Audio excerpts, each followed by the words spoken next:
on, everybody. Y'all come on in here. Hurry up. Come on in here. Come on in here. Hit the like button as you come in. Thank y'all so much for tuning in. How's everybody doing? Shout out to everybody. Shout out to everybody. Oh, Lord. Y'all, Thunker is going to be going live in a minute. Candace. Y'all, look at this. Candace, you running late. Come on, girl. Oh, Lord have mercy, Jesus.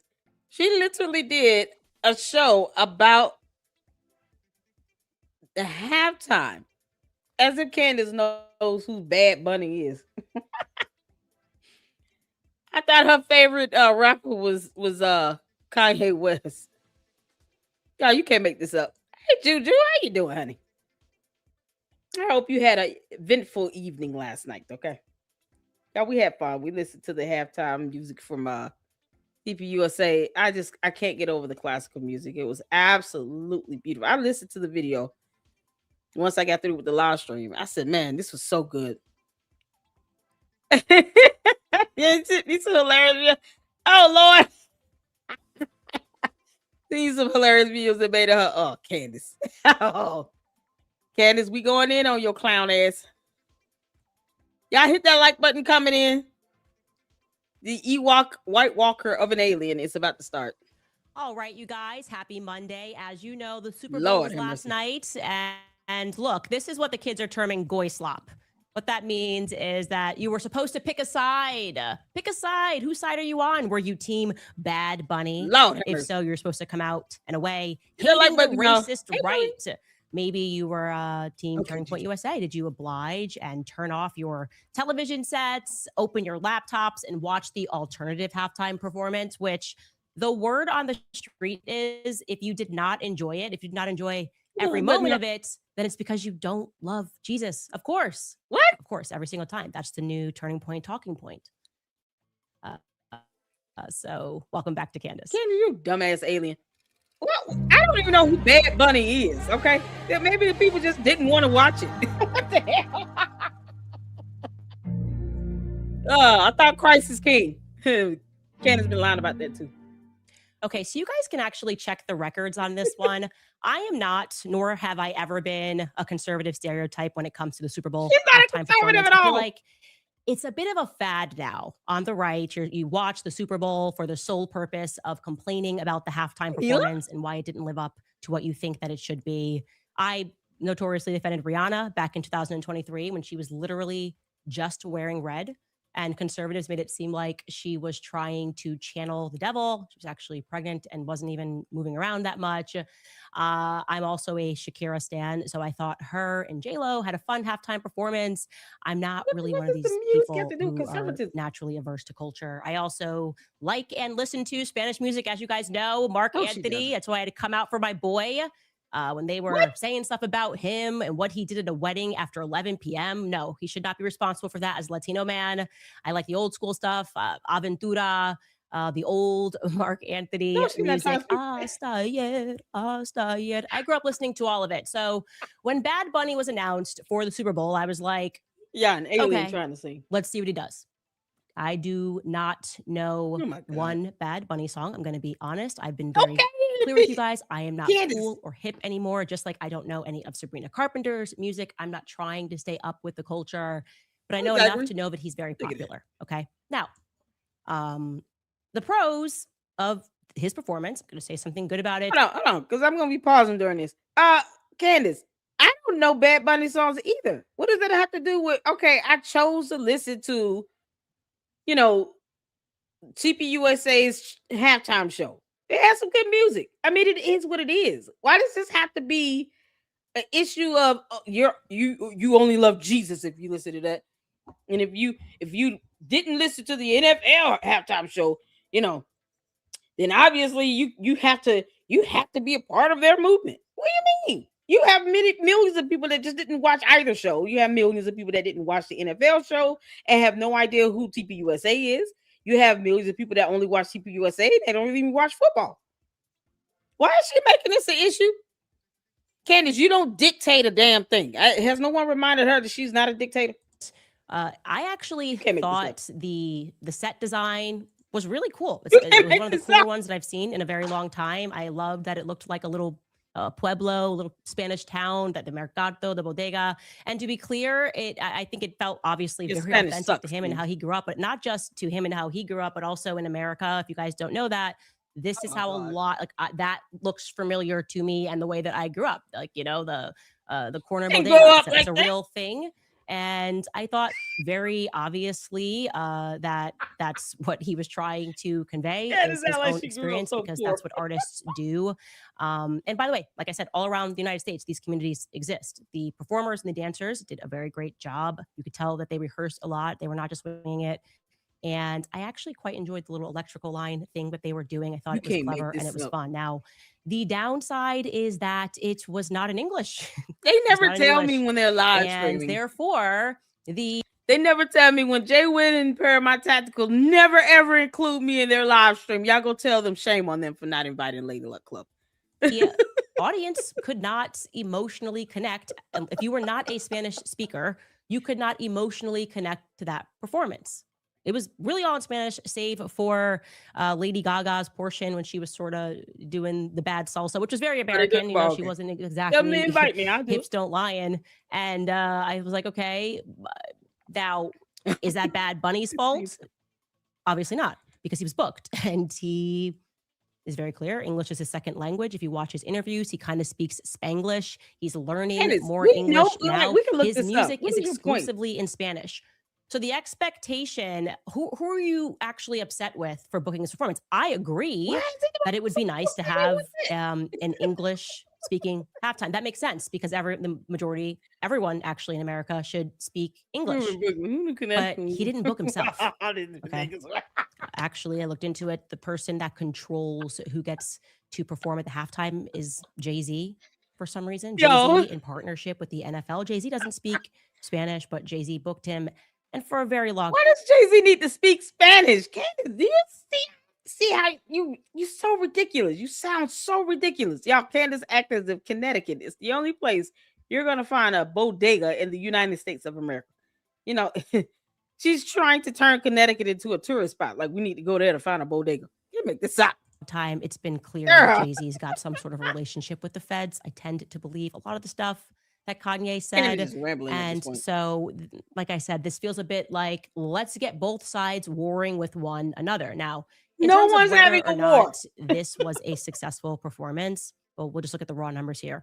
Nielsen estimates that 128 million people watched the Super Bowl game last night, forgetting the halftime performance. That number increased to 135 million viewers during the halftime performance. So people got up and were like, I don't want to watch I'm not watching the whole Super Bowl match, but I'm going to go ahead and tune in to the halftime performance because people are always outraged the next morning and I want to know what they're speaking about. So 7 million more people began tuning in to watch the halftime performance, according to the early reports. So Bad Bunny, objectively, whether you like him or not, he had a successful Super Bowl halftime performance in terms of the metrics. This means that no one thought about it that deep. People either watched it or they didn't. I don't watch football like that. I don't even have cable. We were live talking about Scientology, and some Luxers wanted to see it, so we went and watched it. It was just that simple for many people. She's trying to make it seem like you're a part of some war if you had to choose, just because she hates TPUSA because they fired her ass. Candace kick rocks. I would say, unnecessary Super Bowl political lines that were drawn by Turning Point USA was not successful in terms of drawing people away from the NFL. That wasn't what they were trying to do. They just gave an alternative. When Bad Bunny was announced, there was immediately backlash because he has worn a dress, something that I'm very against because to me, it is obvious why they find these men and they put them in dresses. This gets into theology regarding which he's probably not aware of. If I'm being honest, if I sat down with Bad Bunny and I spoke to him about where this comes from and why they are putting him in a dress to emasculate him. Candace, don't act as if George has never tried on your clothes. She pretended like Boys Club has never ever tried on her dress. George Farmer come to the front with that dress on. He tries on his wife's clothes. He knows it. Y'all, George wears Candace's clothes. Stop it. You can make this up. He's not recognizing this as somebody else's faith. It is. I find it to be wrong. It is, in essence, Kabbalistic and satanic. We've discussed that. But this is the reason that people were immediately outraged. So everyone was saying, oh, it's very obvious what he's going to do. He's going to make the show unnecessarily gay. What? And because of that, Turning Point USA announced that they would produce an alternative, quote unquote, all-American Super Bowl halftime show. Coming from the clown that says everything is fake and gay. It's not ironic how Candace Owens, the alien, always talks about something being fake and gay, trying to say, oh no, you shouldn't see a man wearing a dress is an issue. Who cares? Honestly, I don't even know who Bad Bunny is. I don't care what he wears. And President Trump tweeted they had very people all across. Bad Bunny doesn't pay our mortgage. On the Republican side, we're tweeting about, hey, turn your TV off. No, nobody turned their TV off. We can say no one did that. Actually, the numbers jumped. Okay, but this was their reason that they went into this. Now, Bad Bunny did not, in fact, wear a dress at the Super Bowl. He didn't, which, like I said, I'm very against that. I don't think we should be intentionally emasculating men. So that leaves us with Turning Point USA's performance. Now, Candace, we should be clear, it was a pre-record. Okay, so Bad Bunny was performing live. Turning Point USA pre-recorded, I think, a couple of weeks ago. And so they had time to edit and to present this. Now, I'm going to park aside the artists who actually performed. Kid Rock, Lee Brice. I actually want to be clear. I love Lee Brice's music. I went to a Lee Brice concert here in town. So this is not meant to be a commentary on them, but rather at the audacity of what Turning Point USA did as an organization. Turning Point USA is effectively now running Kamala Harris's presidential campaign. Okay? Oh, God. No Democrat voted for Kamala Harris, voted for Biden. And then they just said, here, now you get Kamala, and we're running her against Donald Trump. But Democrats had to accept that because the DNC machine just had so much money, and they're like, we're just going to make her a thing. That's it. And it's Candace who doesn't care about the true metrics and just said, this is it. And then they acted aghast and shocked when Kamala Harris did not win. Turning Point USA now has so much money that they believe that similarly they can afford to outright purchase reality. Yeah, no, that's what it comes down to for Candace, the alien. Money. Everything comes down to money with her. This has nothing to do with money. I don't care if they earn any money. Who cares? We had a good time. I enjoyed the classical music piece. I'm still waiting. Like, who's the band that played the classical music piece for the TPUSA? They did an awesome job. It was absolutely beautiful. The end. If you don't have a problem with the music, why are you making the issue of money out of this? When the NFL garners in billions of dollars, the NFL brings in millions of dollars to billions of dollars. Billions with a B. Forget that $7,000 little chump change to the NFL. That's pocket change. That's like $2. They bring in billions of dollars in the NFL. What the hell is she talking about? You want to talk about finance, something you don't understand, Candace? Whatever happened to Brexit again? That's right. She ran it into the ground, and it ended up being put in the red by negative $1.72 million. TPUSA bailed her out. Can't make this up. I want you to believe, this is unbelievable. I'm going to walk you through how absurd this is. Bye, Felicia. That when they aired this halftime performance, 6 million concurrent viewers tuned in. Just so you understand what that means. 6 million people at the same time were watching this around the world. That's what concurrent viewership means. So they decided to tune in to this Super Bowl halftime performance. Concurrent. And I want you to listen to that straight from Andrew Colvette's mouth. Let's bring that clip in, Don, if you can. Andrew, I watched your show. It was great. How did you do? Do you have a sense of how many people watched? Yeah, it was kind of blew our minds actually a little bit, Brian. And we saw at one point across all the different social channels, we saw over 10 million concurrent views.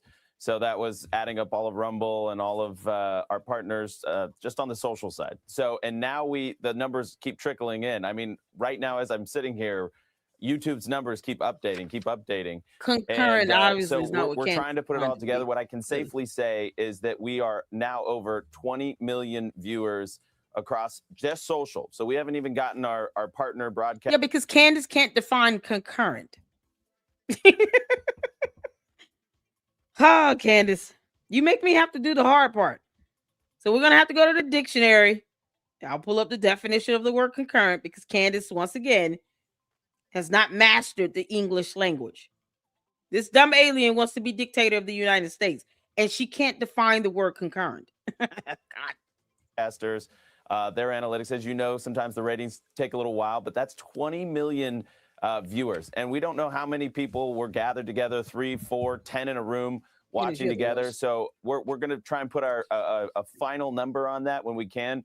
What we can safely say is over 20 million Americans tuned in to the All-American Halftime Show tonight. That's what he can safely say. Now, for people who have been on YouTube, YouTubers, so to speak, like myself, for more than 10 years, I was just in awe that they were going to try to sell this, that they were going to do what he did with his face and just lie and pretend that 6 million, I think even at one point just 10 million, but it says 6 million concurrent viewers they had on YouTube alone. Okay. If you know YouTube at all, that's just not true on its face. It's actually, I laughed when I saw, I was like, this is actually crazy. I can't believe they're actually going to try to pull this off. And I'm going to walk you through this so you don't even have to have my background on YouTube to understand why this number is impossible. First and foremost, you can just do this test. Are we going to stay here and be stuck at what the numbers were during the show? Or are you going to look at what the totals are now? Because if you're trying to make a point about them trying to make some money, wouldn't you look at the total viewership overall? What does it matter what the numbers were for the 20 minutes that they were airing yesterday? When you have more people that are still clicking on the videos, watching it even today. So that's not how YouTube factors in revenue either. And she knows that. So what is the issue about why she's stuck at this number? When YouTube tallies up how much they want to pay for that video, they're going to look at the total views, the impression, the click rate, all of that. But the total views, they're not going to just look at how many people were watching during the premiering of the video. That's not how the revenue is calculated for that YouTube video for YouTube. Something I know all too well as well. Candace is an idiot. What is your point, girl? What do we have right now? We have 95,000 people that are watching this show. As soon as this show concludes, I want you to see how many views YouTube is going to instantly give it right away. It's probably going to be something like 200,000 to 300,000 views right away as it continues to tabulate. This is a screenshot of their viewership after 6 million people tuned in concurrently at the exact same time. That was 6 million people watching, like we have 95,000 people watching right now on YouTube. So as soon as they finish, look at that 5,839 views. That's just one channel. With 175 comments. That is an impossible metric. But 667,000 likes. This is made up. But again, like I said, maybe you're not familiar with how YouTube works. So allow me to present it to you another way so you can really drill into your head how despicable. If y'all want to know how YouTube works, you can look at all of our analytics. It's available to the public. You don't even have to damn guess. How do we know Candace didn't do a screenshot of this and edit the numbers? Like, we don't have a reason to trust anything Candace says. Candace, you know that's not how YouTube is going to calculate the AdSense. They're not going to calculate it like this. What the hell is the purpose of this for? That one moment in time. Somehow she thinks, y'all look at how many people are watching right now. Candace is trying to say that, let's say I was streaming on YouTube and on Twitter X. Let's say I had 100 people watching here on YouTube and 100 people watching on Twitter X. Well, if people are watching it continuously, hopefully they'll hit the like button, right? What if 100 people came in, watched it, 50 people left, but 100 people that came in and watched it hit the like button? So it's implausible for you to have more likes than views. But if people come in, hit the like button, and then go to another video, that's very possible. for the views that you have going on at that moment in time during a premiere or a live stream. But when it comes to calculating the revenue, it's not going to be calculated based on just the snapshot of views that you have. It's going to be based on the total views that you have for that video. So if she's trying to break this down to say, hey, they're making money from this, this is not how you calculate it.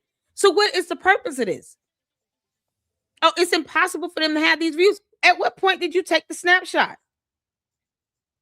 What if she took this snapshot when it ended? It was coming to an end. And those were the views at the moment while it was premiering towards the end.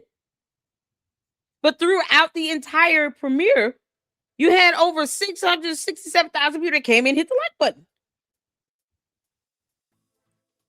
Well, I mean, you can't make this stuff up. What is her point? Candace, you're still not being accurate in this. You know, being deliberately deceptive is still lying like hell. This organization has become, and Oh my God. just no association with the truth. So I'm going to present to you now the official list of the top YouTube streams based off of Candace concurrent lost her viewership. damn We're going to mind. go through this You list can't that make you this fully up, y'all. appreciate You what cannot you make are this being up. asked to believe. Everything is a rich man's Ugh. trick. That's what's happening right now. This is the highest Charlie Kirk would be live so irritated concurrent with her. viewers on YouTube. These were the events. Would be so Number irritated with her. one was in India. That She is laughing at this. a nation of 1.5 billion people. They had a moon mission and 8 million people in India tuned into it. That is believable. Okay. Turning Point wants you to believe that they're number 2 now. Okay? Ugh. The next 2 through 20 are all proper football, meaning soccer in America events. You can see it's the World Cup, which is the biggest sport in the world. And when people streamed it, it looks like the 2022 World Cup. Candace, use your comes into the channel second as an spot, example. Brazil Let's see versus you use your Croatia. number. When it was streamed on YouTube, 6.1 million people tuned in. Again, this is the biggest sport in the world, soccer. They're trying to tell us that football, which only has a hold in America, this is a sport literally for America, and then Turning Point USA comes and they divide the fans by saying, we're doing just a conservative halftime sport. So they even halved their potential to appeal to half of the football people that are watching football. And then on top of that, the people who are divided because they just don't like what Turning Point USA has become since Charlie was assassinated, and that their loose association, their loose relationship with the truth since Charlie was assassinated. They want you to believe that in spite of all of that, they are now they're number 2. They broke the record. So bye-bye football around the world. It's that's not how that works. 6 million people turned in live to watch their Kid Rock and Lee Bryce, and there was a couple of other artists that were involved pre-recorded performance. She's trying to say that this was just on YouTube. Candace, that's not how concurrent works either. They have multiple channels on YouTube, and they also have multiple social media platforms. She still is not defining the word concurrent either. You all know how many channels we clicked through yesterday? Charlie Kirk YouTube channel was up and running. TPUSA's YouTube channel was up and running. You had other channels affiliated with them that was premiering the video. If you're saying this is concurrent views, it is a combined views from all the YouTube channels that was playing it at once. The social medias, Instagram, Twitter X, everything else, they said they're not even factoring that in. How is it impossible to believe that at peak numbers, they could have hit 6 million concurrently from all of their channels on YouTube? They have more than one channel. What is she talking about? Okay. Now, what is the purpose my of this, understanding in looking at this is that this is it. They're going to force Erica on us. Like I said, this is the Kamala thing. There's absolutely nothing we can do about it. We just got our hands up. We are literally victims here. Candace. They have the money, they have the power, and we're going to shut up and we're going to take it. And we're going to have to accept this audacious polling. It's going to be Andrew Colbert up on Fox News. Like, Candace can't find the word concurrent. She is more popular than Cristiano Ronaldo. It's just, the internet loves it. YouTube loves her, and we're amazed that we pulled this thing off. That's the vibe. Candace can't define the word concurrent. Still, Candace, concurrent means existing, happening, or done at the same time. They never said only one YouTube channel got 6 million. You're taking his words out of context and twisting it up because you refuse to go on dictionary.com. Like, you can't make this up. Yeah, this is priceless. Come on, you throwing your little tantrum, girl. Okay. We no longer Dumbass live lady. in a meritocracy. And Turning Point USA are effectively the righteous gemstones now. If you don't like Erica, then it's because you don't like Jesus. If you don't like what Turning Point's become, it's because you do not like we enjoy the Jesus. music. This is our new purchased reality. And I want to really drive this point home to you. I can't even think of how many times I could We should underscore be saying this if it wasn't how absurd what TPUSA. they presented here is. And as a YouTuber, this offends me. People who actually put in hard work, try to produce a show, you should be offended by this. Okay. No, I'm not. I would guess that I'm the offended by most you failing to authentically define watched words. event for Turning Point USA's YouTube page happened right after Charlie Kirk got assassinated. Remember, What? Erica first addressed the nation, and she did this in Charlie's studio. Everyone was rooting for her in this moment, waiting to see what she was going to say as the widow.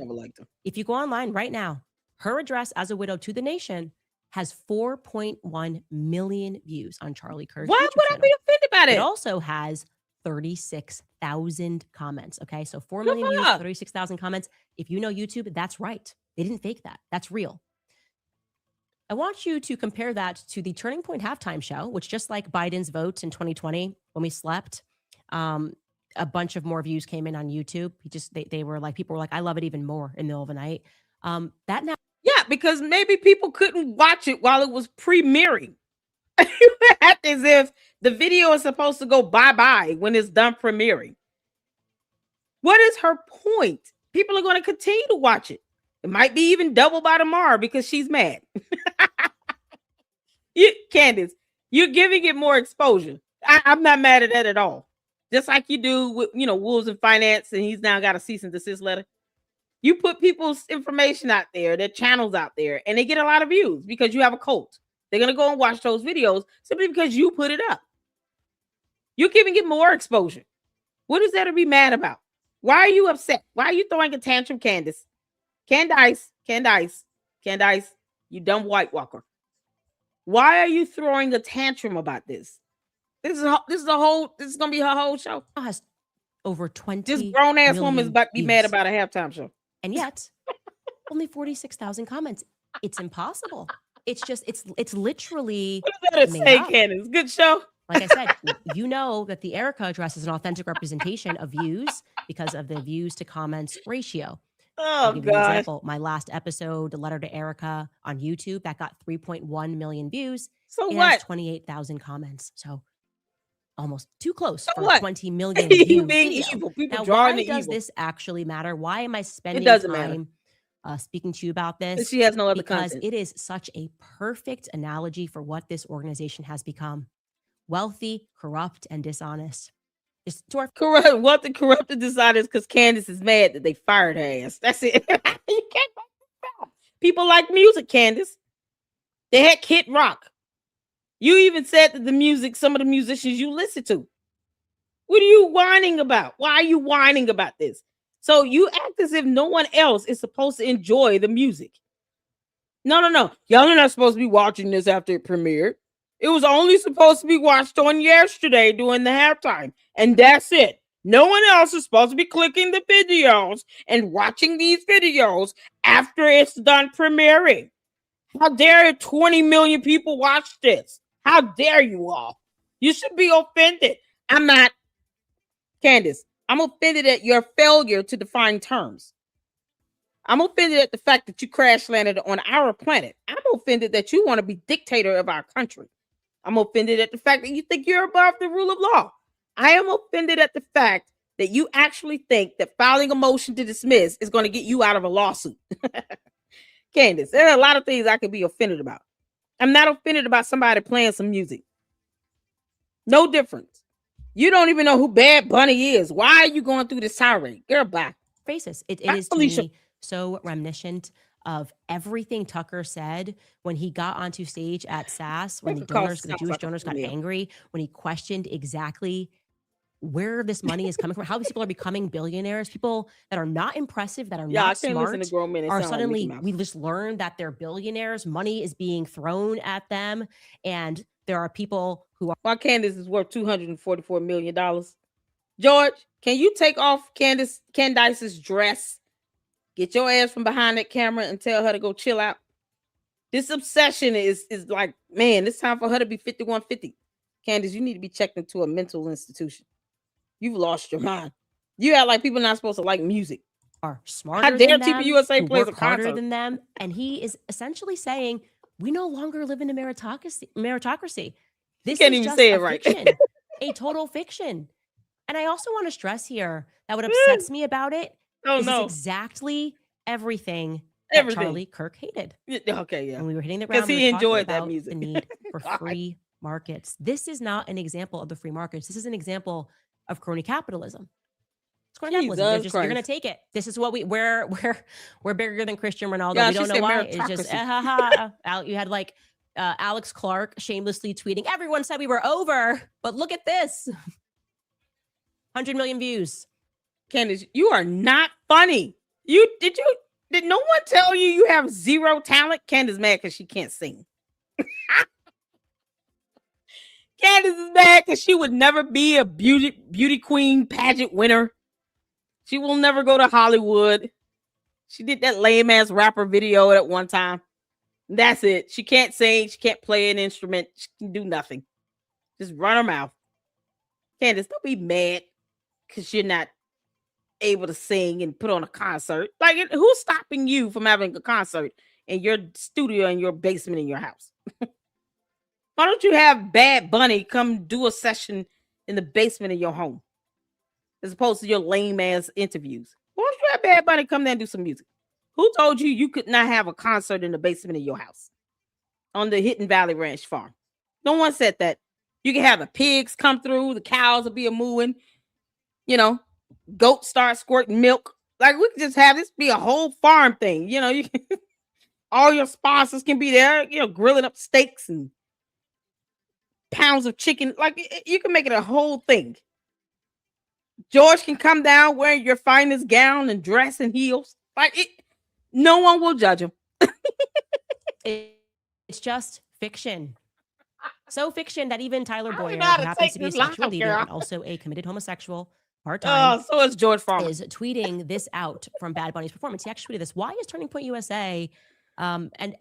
He wrote, why Turning Point USA ended up with one of the largest YouTube concurrent live streams in history tonight. And he shows something that he probably likes, if I'm guessing, this moment of two men dancing on each other. And of all people to tweet this, it's Tyler Boyer.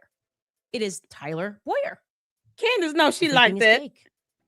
A lot of it is gay. Candace, do you want to explain that photo of you grabbing that woman's ass in that picture while you were pregnant and she was wearing wet clothes? Are you going to explain that photo by the pool? You had a chunk of ass in your hand from another woman. Yeah. You going to explain that picture? Do I have to pull up the picture again of Candace grabbing another woman's ass while this woman is wearing wet clothes?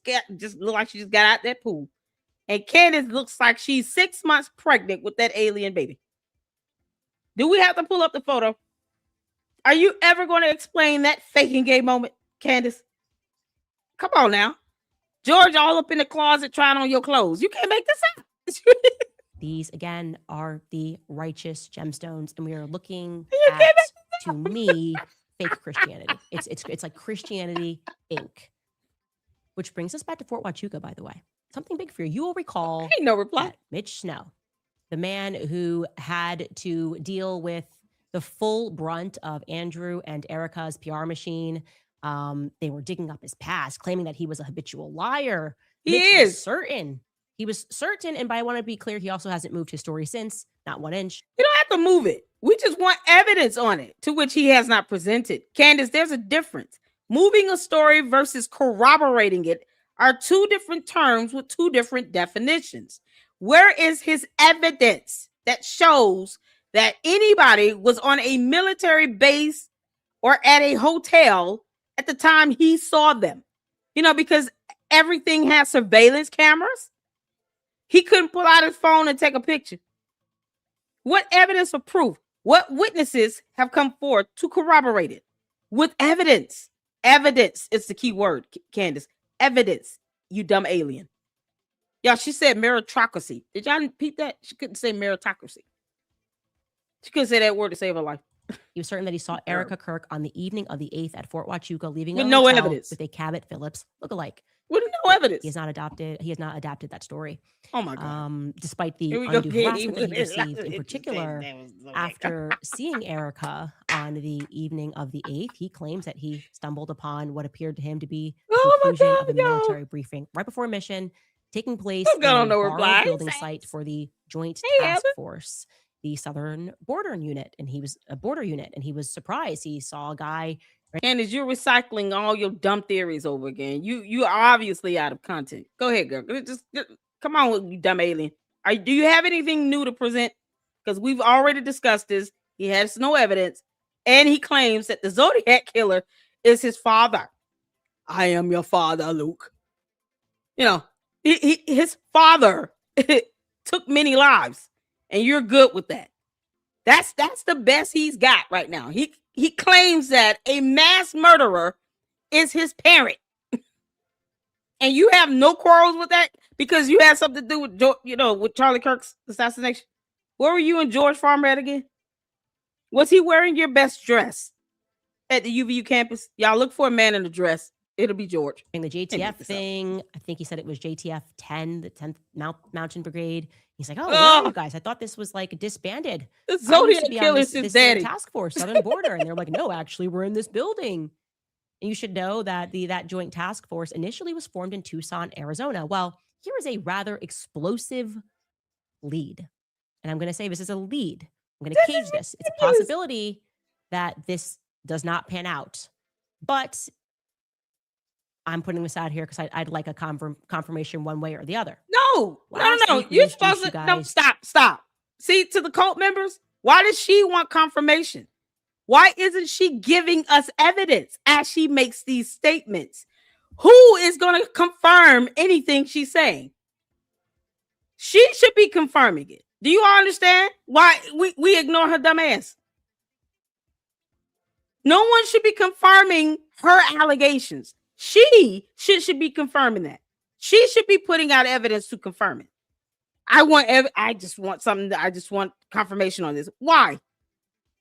No. You don't need confirmation. You should be presenting us evidence to confirm what you're about to say.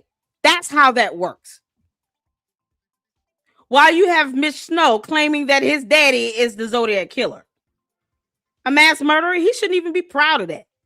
I would not claim a parent to be a mass murderer. I would disown that parent.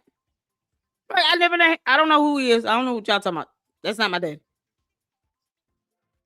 And now she wants somebody to confirm something for her because she's lazy as hell and refuses to define the word concurrent. Candace, your meritocracy is just piss poor. Because that's a term you still can't spell and pronounce correctly. You can't make this up. No one is going to confirm a damn thing for her. Tell your wannabe, investigators that are impersonating federal agents and all to confirm it for you by doing the research and giving you that evidence. How incompetent is this conversation going to get, Candace? This is how aliens talk on her planet, y'all. To Tracy Martin. Remember, Tracy Martin is Erica's best friend for over 15 years. How close are Erica and Tracy? They've done everything together. Tracy says from Romanian Angels. Erica modeled for her clothing brands. All of it. These two and their families are close. She's also close to Lori, and she's close to Erica's stepfather's family, if pictures are telling us the right story. And I told you guys last week when I was having trouble learning anything about Tracy's husband, a man named Thomas Martin. It was unusual to me. He's got quite a build. He looks kind of military-esque to me, but they are also involved in fitness. They ran gyms. But we received this interesting tip, and I'm going to again stress that it is just a tip at this moment, but it's potentially explosive. There is a director of U.S. Border Patrol, also chief of staff of the Southern Command. in Tucson named Thomas Martin. He's been based in Tucson, Arizona since at least the 80s when he was just an agent down at the border. And he has steadily climbed up the ladder. But this particular Thomas Martin has gone through great lengths to completely wipe his public presence. I'm going to show you what's left of the LinkedIn link. You can actually click it. You can see it says Thomas Martin, Director, U.S. Border Patrol, experience, location, Greater Tucson area. Okay, we click that. That just is disappeared. Okay. Same, looking at Zoom info, we were again able to find this sort of relic. We found that he was Deputy Chief Patrol Agent at the Department of Homeland Security. The Department of Homeland Security, for which we know Erica Kirk's mother also is involved, extensive contracts with the Department of Homeland Security. Says that he's been in Customs and Border Protection for 9 years. I'm assuming that's going to continue with the Department of Homeland Security. But again, we don't know because this has been wiped. Okay. And so I started crawling through some newspapers, trying to find this person's face. Interestingly enough, we know, like I said, he's been stationed in Tucson, Arizona. That Thomas Martin on Border Patrol at least since 1985. We know this because he was actually mentioned in a lawsuit as a young agent, a lawsuit. And the content of this lawsuit is impressive. This is an old newspaper article. Again, talking about another October manhood 21st, yet again. 1985. It appeared in the Times Candace Union. can't stop And it obsessing says over the other women's sanctuary movement husbands. is on trial. It tells us the story of this guy who picked up. Candace, we don't care. This guy does not pay our mortgage. We don't care. You refuse to sit down and figure out who an alternative shooter could be. You never put these people on the campus of UVU at the scene of the crime, which is why we're not asking for your alibi along with George Farmer's. I mean, seriously, Candace, you know you had something to do with Charlie Kirk's assassination. And you keep telling on yourself. And your dumb cult members still keep misspelling your name in my chat. Hitchhiker. And there a movement was born, and to begin smuggling laughing, y'all, 'cause she humans know this across is the so border dumb. and hiding them into churches. I kid you not. Kid you Keep not. laughing, Candace. It tells us that these pastors, as well as priests, were working together. Southside Presbyterian Church, Yeah, 2 Candace Roman is Catholic laughing because she knows it's priests, stupid. a nun, and Candace. 6 church lay workers were all going on trial in Tucson for concealing illegal aliens. And this nice mention that we get of Thomas Martin, we learn that Agent Thomas. Candace, you should send them a lovely gift basket for concealing your identity all these years. We know you're an alien. We get it. You confess to it. Perhaps you should thank them for helping to, protect you all these years. You can make this up. Y'all, Candace is actually laughing as she shares this information. In her mind, as this sniffing glue starts to kick in because she's high as hell. She's like, I can't believe this S is working. These people believe all the buffoonery coming out of my mouth. I can't believe it. This is so stupid. Yeah. Millions of people are going to watch the buffoonery. We're here to laugh at her. I could care less about what an alien who wants to be dictator of our country thinks. Just like she's laughing at herself, she must be seeing the colors. Yeah, Candace is on drugs. Martin of this crackhead was writing to his superiors. Essentially, the argument that he's making is we shouldn't invade these churches because then it's going to become a talking point that, oh, look at the big bad, ICE agents that are invading churches, and we shouldn't do that. So I'm going to direct quote because he testified, and he said, so she doesn't like ICE? What is she trying to say? Quote, a ploy is going to be border patrol baiting in order to demonstrate to the public that the U.S. government thinks nothing of breaking down the doors of their churches to drag Jesus Christ out to be tortured and murdered. So he's saying if we do this, it's going to be, if I'm to understand this, it's going to be a talking point. So he's making the argument that we shouldn't do it, or it's going to be a talking point. Again, where is this Thomas Martin? And I want to be clear. He said right next to your damn daddy.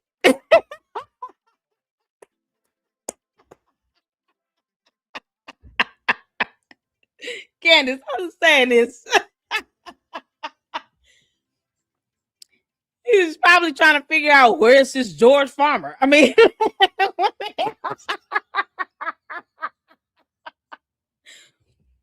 Tell George to come out the closet. Oh, yeah, he's got an essay allegation levied against him from another grown man. Like, you can't make this up. They refuse to talk about it. While Candace is taking photos where she's grabbing other women's butts. Yeah. Candace, why are you on this topic? Stop trying to find these people. They are of no significance or value to you, and you know it. Mitch Snow is still a dumbass liar. You're helping him get what? What's the target? 100 or 250,000?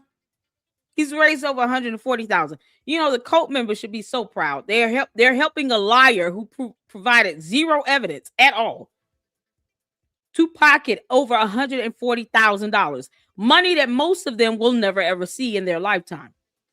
You should be so proud of giving up your bill money to that. Be proud of that. Most of you probably sacrificed your Christmases to give Mitch Snow some money. And he still provided zero photo or video evidence to prove anything that he said. You could at least demand it. Stop being lazy. Y'all, the Candace cult, the candy asses, boy. God, reading is not fundamental to these people. Candace, spell concurrent. We're waiting on that. Because you guys send tips. This is not Thomas G. Martin. If you're doing a basic search and finding another Thomas Martin who works in it is not her job to tell us to do any searches. We don't care. G. Martin. That is not the same Thomas Martin that's been in Tucson. We've obviously already investigated the obvious lead there. Please do not send us any tips about Buffalo, New York, and the other Thomas Martin. But regarding this one, please. Yeah, because if you do, that person can sue you for, misidentifying them because Candace brought their name up and, because most of her cult members can't read, they're still going to do it anyway. Candace, they're going to sue the hell out of you.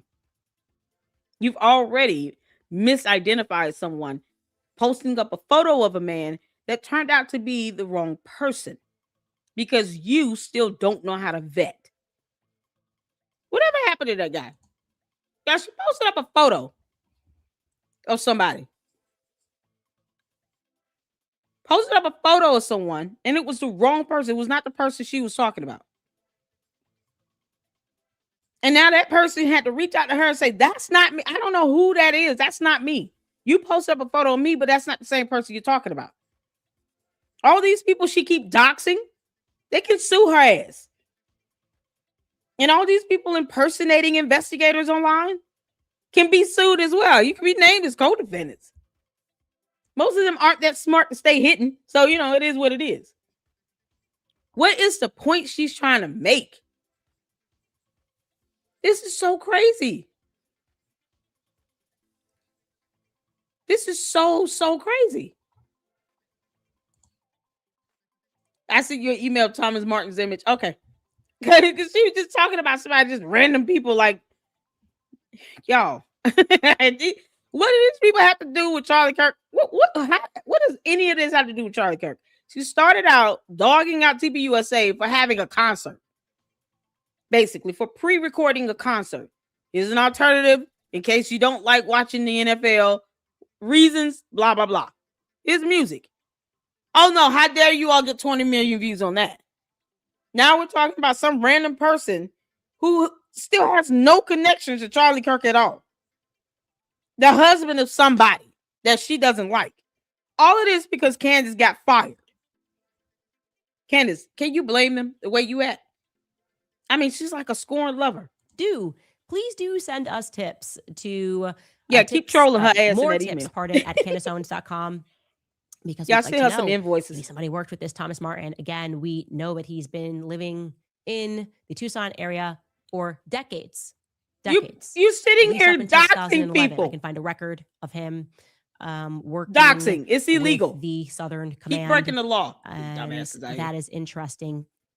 Lastly, I've also received a solid tip.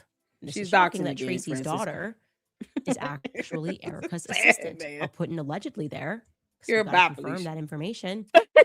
But the source knows these people. What source? And remarkably, y'all know these sources are just figments of her imagination. You can tell when that sugar booger starts to kick in, another source comes up. We're on source what number? 151? Candace has got over 150 sources that are all a figment of her imagination. We will never lay eyes upon these people because they all come up and magically appear when she takes that sugar booger in. You got to be high as hell to see these imaginary sources, okay? What shall we name this one? Shall we name it Kid Rock in honor of Kid Rock? You're like, later, look, don't name it. Wait a minute. This source will be named Bad Bunny. Oh, man, perfect. So her new source, aka Bad Bunny, that she just conjured up because she's high as hell, has told her something new about somebody else's husband. And now she's trying to dox them.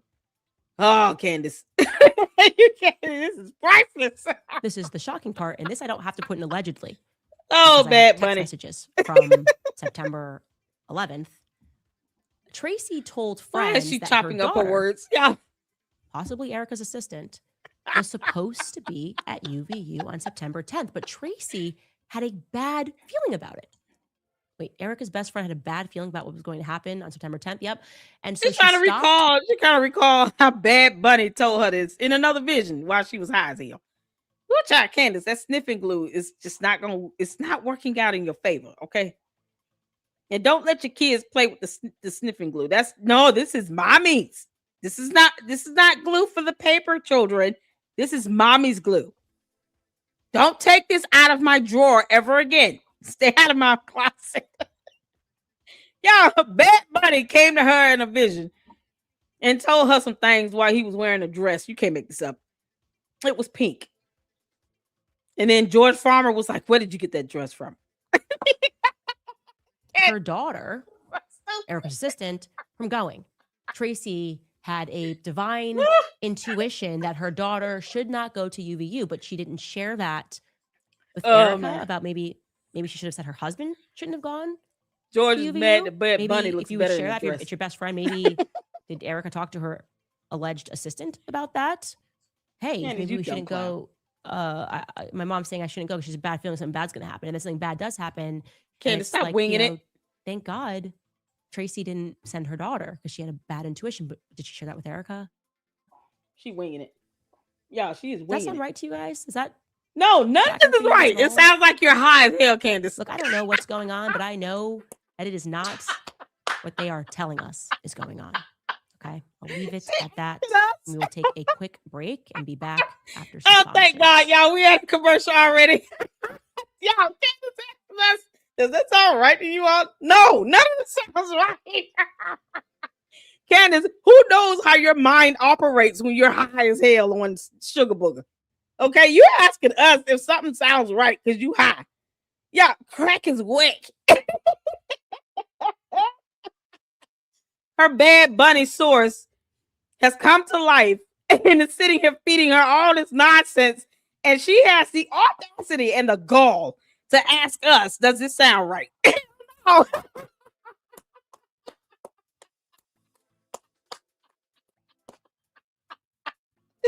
What child? Candace. Oh, you dumb White Walker. You alien from outer space. You can't. Why are you asking us how this sounds? You should have checked with your source. Before that high went down to a low level, you came out them clouds. You should have asked Bad Bunny. Does this sound right to you? Oh, Lord have mercy. You can imagine Bad Bunny and George Farmer fighting over the dress. Child. Come on with this dumb crap, girl. I fast forward through her Hidden Valley Ranch stuff. Oh, how her sponsors. Like the base is going to hate this. Don't do that. That's a very bad idea. Did she go to her sponsors already? And I'd wondered, I don't know what to make of that, but I wanted to give you guys to do. So whether a lot of pictures, 100 hold on. As a preferred customer today, that's purged her Instagram of a lot of pictures. 126 posts she deleted. Yeah, boy, if only and I'd wondered what drove that. Why would you delete 126 posts off of your Instagram page? And when I did my master timeline, I realized that this was the Candace time did the when same things thing. were really heating up with Israel and Iran. I had mentioned that to you in the past, and I had wondered to myself, if she had moved to do that after Gigi. Charlie beat Bibi Netanyahu in a debate and all of his Zionist thugs at the White House, and he had convinced Trump that he Caleb. should Hey, have Caleb. just a limited military, not exercise, Now, this is live, y'all. limited military operation in Iran, which ended up being Operation Midnight Hammer. Well, I can now confirm that the Exactly. date that Jennifer, thank you. Charlie went into the White House and went up like toe to toe with Bibi Netanyahu's and his thugs who wanted more action in Iran, and he won, was on June 18th. So to make that very clear, on June 18th, Charlie goes head to head with the Zionists and Bibi Netanyahu, who are trying to convince Trump that there needs to be more action in Iran, that America should get behind. Candace, read the script, girl. Charlie's in there, so Read like the base is going to hate script. this. Don't do that. That's a very bad idea. And Charlie wins. Tucker spoke about that. You can go find the clips of Tucker speaking about the No, fact I'm that not listening Charlie to a grown man sound like Mickey spoke Mouse. up for America. Really spoke up for Americans and said, "Don't do this. You know, you promised clown. no wars. Keep this as a limited operation." That's June 18th. The very next day, on June 19th, Erica purges her Instagram. She deletes 126 posts. So what, Candace? You've purged your social media. Are you gonna ever, be honest with your cult and tell them that you unfriended Charlie Kirk and you didn't talk to him for months? Because social media can reveal that information. Are you gonna tell your cult members that while you sit here and pretend like you love him so much? Y'all know her cult could care less about TPUSA or Charlie Kirk. None of these people, they want her to hate bash him. That's what they want. They want her to start dogging out Charlie Kirk. The moment she starts doing that, now she's already called him a liar once, and he's not here to defend himself. But the more she does that, the more they'll love her. Because deep down, most of them don't care about TPUSA or Charlie Kirk at all. They don't care. So, Candace, just skip to the end where you are hate bashing Charlie Kirk. Just get to the end of this. Because that's exactly where all this is going. You don't have to pretend like you love them for your cult. They believe whatever you say. Skip to the end. What are you waiting for? Don't be a coward now. Go ahead. Go all the way there. You've already gone all the way there with Erica Kirk.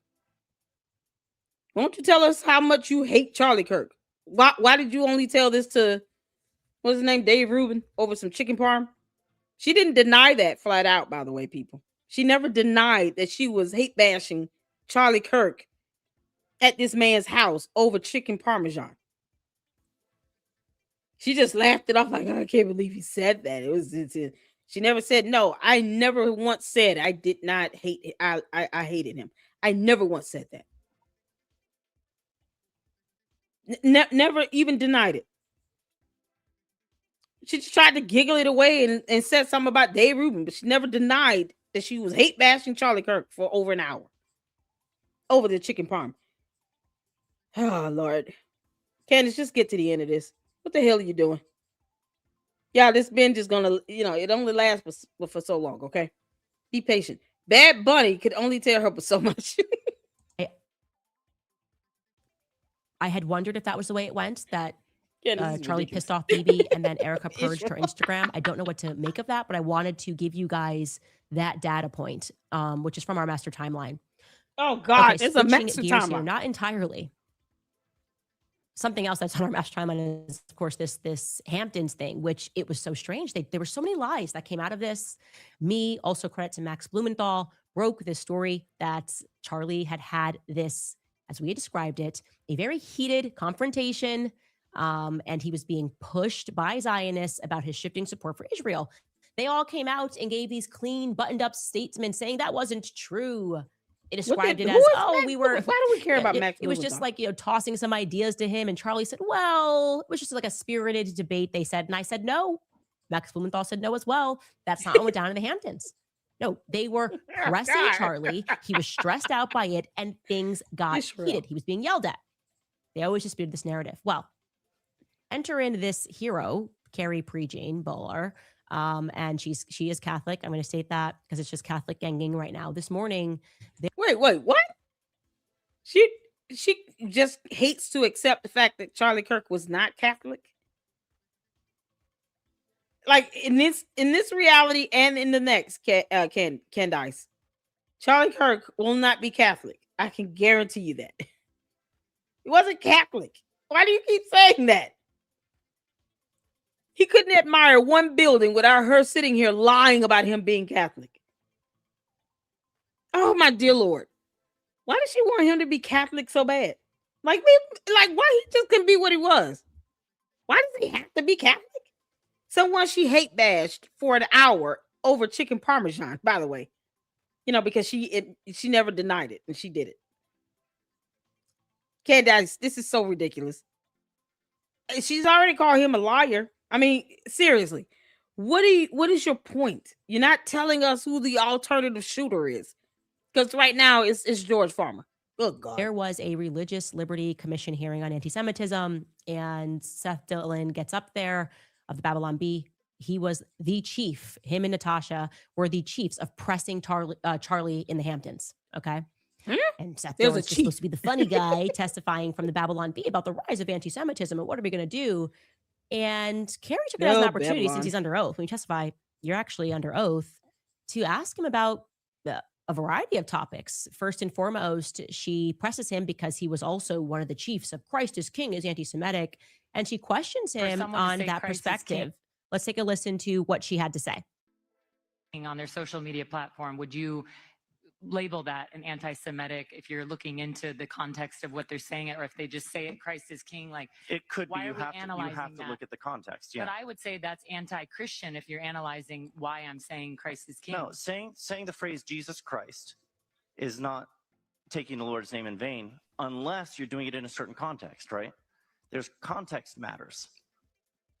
Yeah, so going back to Candace Owens, when she worked for Daily Wire, your friend Ben fired her because she said Christ is King. And I never said that what she said was anti-Semitic. Okay, but you're calling her an anti-Semite. Oh, yes, because she said way worse than that. Okay, let's move on, because everyone seems to be obsessed with Candace. My last question, why were you at the Hamptons? Who the hell is this lady? Why do we care about her?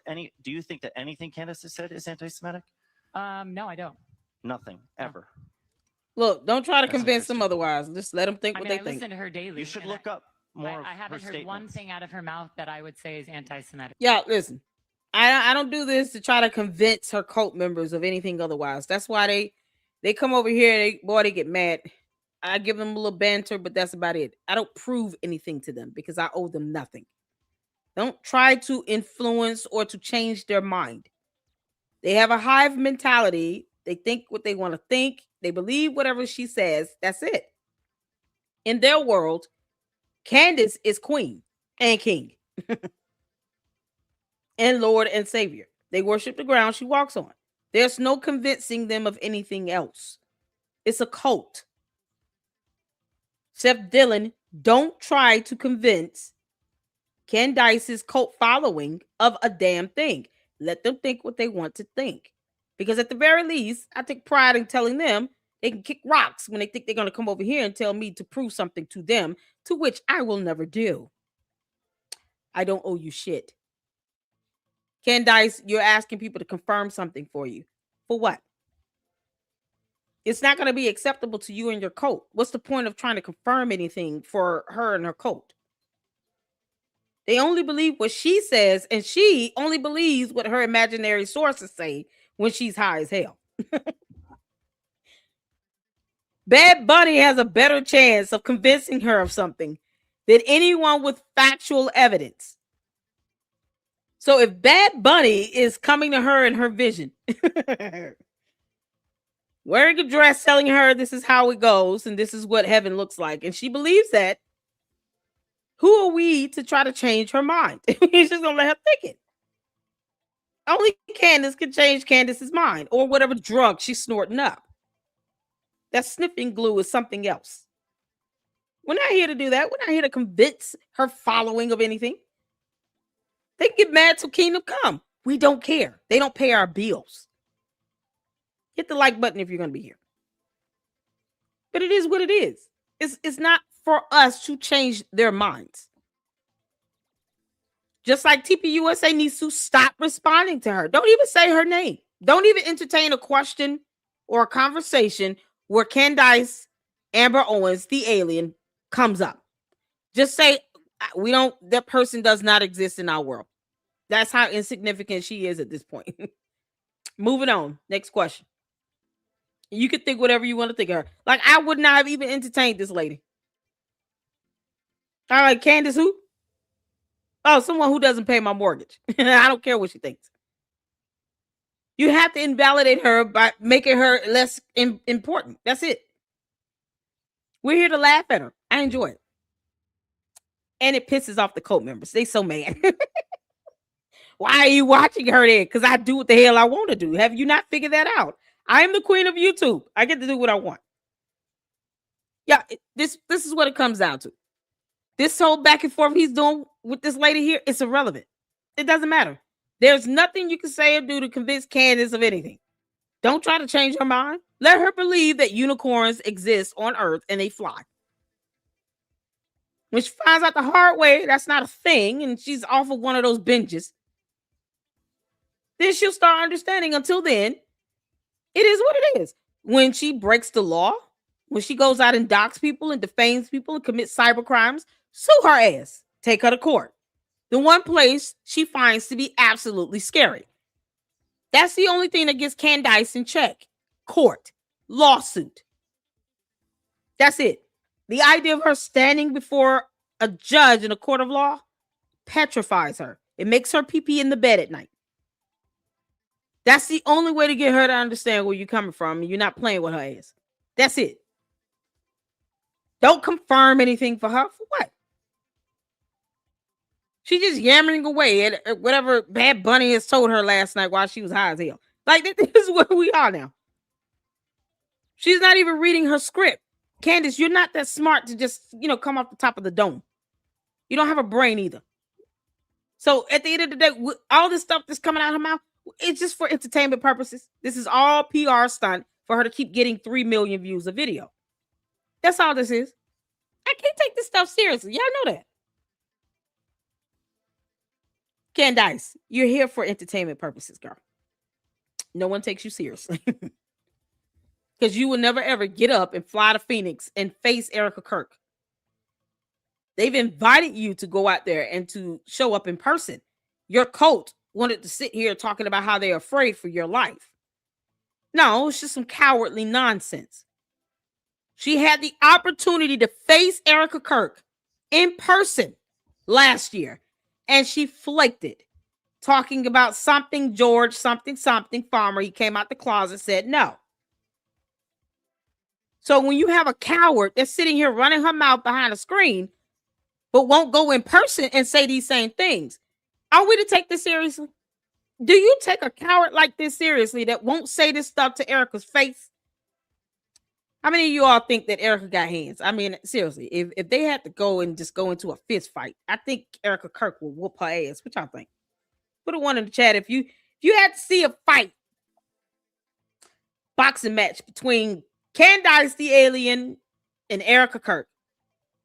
Put a 1 in the chat if you think Candace would win. Put a 2 in the chat if you think Erica Kirk would win. I think that'll go to Erica Kirk. That'll go to Erica Kirk. I think Erica Kirk will mollywop her. Can't make this up. I'm just saying. Put a 1 in the chat. 1 in the chat if Candace would win. 2 in the chat if you think Erica Kirk got hands. She look like she can lay hands. She gonna give a couple combos. It's gonna knock her ass out. Oh man, Erica Kirk would just, oh God. Candace, I think Erica Kirk would mollywop you all over that boxing ring, girl. She was like, Candace looked like she would a bone would break if you punched her too hard with her skinny behind. Candace, drugs are bad. You're not even gaining weight. You're losing it. You're looking more and more like an actual alien. Like you have the head of an alien, Candace. Eat a meal. You can't make this up. Erica Kirk, all you got to do is just aim for her chin and just knock her flat out. That's it. Don't worry about like a skull cracking or anything. I don't think she's made up the same way as human beings. Child boo. So we got 1 in the chat for Candace is going to win. 2 in the chat for Erica Kirk is going to win. Erica Kirk would obliterate Candace. Girl, is she even 100 pounds at this point? It's not even healthy, Candace. All this obsession and stuff you're doing, you're trying to make yourself look good. This is how Candace has to make herself look good. She has to play videos of people kissing her ass and sitting here mentioning her, talking about blah, blah, blah, to make herself feel good. Her kids don't make her happy. George Farmer definitely doesn't, because Boys Club is going to be about Boys Club, you know. No. This right here is what makes Candace happy. And Erica Kirk could go months without even saying her name. Now, you tell me, what's more important here? Who's happy is here? You think Erica Kirk is stunning this girl? No. Erica Kirk hopefully will not say her name again until she says, I am suing Candace Owens and I will see you in court. The end. Otherwise, she'll be stunning her. They did a whole Super Bowl halftime show and Candace is mad about it. Not one time did any of those people there say Candace's name. Think about it. Not one time. She wants to banter over social media with Erica Kirk. She's not getting it, and now she's mad. And she knows all Erica has to do at this point, drop a lawsuit. It's that simple. Here's the lawsuit. Kick rocks. We don't care what you say. We're just going to record it and use it as evidence in the court of law. You know, that one place you're afraid of. Who cares? So don't convince the Candace's followers and the cult members of anything. Let them think what they want to think. That's why they sit here and they come in my chat and then they learn the hard way. I really don't give a crap. Then they mad and they throw a tantrum and they pout. Then they say, we're leaving, goodbye. And then they come back under a new user profile name. It is what it is. It's funny to me. But until Candace can prove she's not a coward and she can actually, define the term concurrent, all of this is just pure entertainment. She's an evil, soulless alien from the pits of hell. That's honestly, I mean, the best way to get back at Candace, sue her ass and keep living. Chabu. Don't try He is it's just dripping off of him, like the evil, the dishonesty. He then goes on to say a bunch of things that I never, ever, ever said, of course, because they have to just make things up. And he's like, no, she now says outwardly what she thinks about Jews, and there's no separation between Zionists and Jews. Yes, there is. Half the time I'm attacking these Christian Zionists for the exact same reason, where they're trying to sell to us racial supremacy, which is really just Israeli supremacy. Racial supremacy, right? And telling us that if we don't worship Israel, it's problematic. And gratefully, she gets up and she calls him on that. She's like, "What are you even speaking about?" Supremacy. And so then she, as you see, she's kind of saying the groundwork for. She decides to move to the topic of the Hamptons, and here is what Seth Dillon had to say. The Hamptons meeting was a retreat called by Charlie. It was. I don't know if many of you are familiar with this. I'll give you a little context, but. There was a claim that was made that an intervention was staged with Charlie, where people pulled him into a room in a very aggressive manner. Oh, God. Candace, racial supremacy is not a concept. Because they felt like he was straying away from his support for Israel. That was the claim. The Hamptons retreat, and that was, the Hamptons retreat was characterized that way. It was not like that. There were about 30 people there, handpicked and invited by Charlie personally. He brought us there. He stood at the front of the room with a microphone throughout the thing. The theme of it was Save the West. His primary focus was on the threat of Islam, the problem of Islam. There was heated and spirited debate about the issue of Israel in the room, but it was debate that Charlie himself initiated, and he wanted to hear different perspectives on it. And so we voiced a lot of our perspectives. One of the things that I disagreed with him on was he said that, if you're not sufficiently supportive of Israel, it can be really ruinous for you in a position like his. Yeah. If you criticize Israel at all, they'll try to denigrate you and destroy you and call you names, call you anti-Semitic, etc. And it can ruin you. And I said, yeah, certainly that's true, but it can also be very costly to stand up to those people. And I gave the example of my own experience where I criticized not the I criticized the critics of Israel, and they tried to destroy me. And so, we can all, whine and cry about the consequences of what might happen if we say certain things, but everybody has a right to give their opinion and say what they think. Yeah, you know what's so funny? You know what's so funny? The cult members that think that if you don't agree with Candace, you shouldn't have a YouTube video or channel. Funny how they think that free speech only works one way, when you're saying what they want to hear. That's why here in the Lady Luck Club, we don't give a damn how they feel. We just don't. If you're sitting here trying to limit free speech, period, regardless of who it's coming from, you're a hypocrite. I don't, that's why I don't sit here and let people dictate what I say. For what? It's absolutely absurd. You have to agree with Candace to have a video and a channel. They have a view. Or else somehow they think your consciousness is being affected. Who the hell it ain't? Who the hell is Candace? Child boo. That heifer can kick rocks. Candace Amber Owens, farmer, can kick rocks barefoot. She has no effect on my consciousness or my soul whatsoever. She is not God. And these dumb cult members keep putting that in the chat. Yeah, it's so funny. So there was back and forth like that. But there were many people that came out and made statements afterwards that it was completely mischaracterized. And that was really evil what she did, to lie about a situation like that and try to portray it as though the Jews were trying to blackmail Charlie. That resulted in death threats. She never said She that. absolutely said that. No, she didn't. She put my face on a movie poster for I Know What You Did Last Summer, suggesting that I had a role in his murder. Like I played a role in his murder. That's why someone tried to kill me and my family and got arrested in Texas. That's why she can't deny it. Love Zionists. No matter what, they can be. See, she couldn't deny it because she actually did that. And that is something that can be Googled. She literally put that up. She did that. She put his face on a poster. You can't make this up. She can't even deny that she did that. She can't even deny it. She did it. So her trying to say, oh, I did, that's not true. No, it is true. She absolutely did that. Like that, and try to portray it as though the Jews were trying to blackmail Charlie.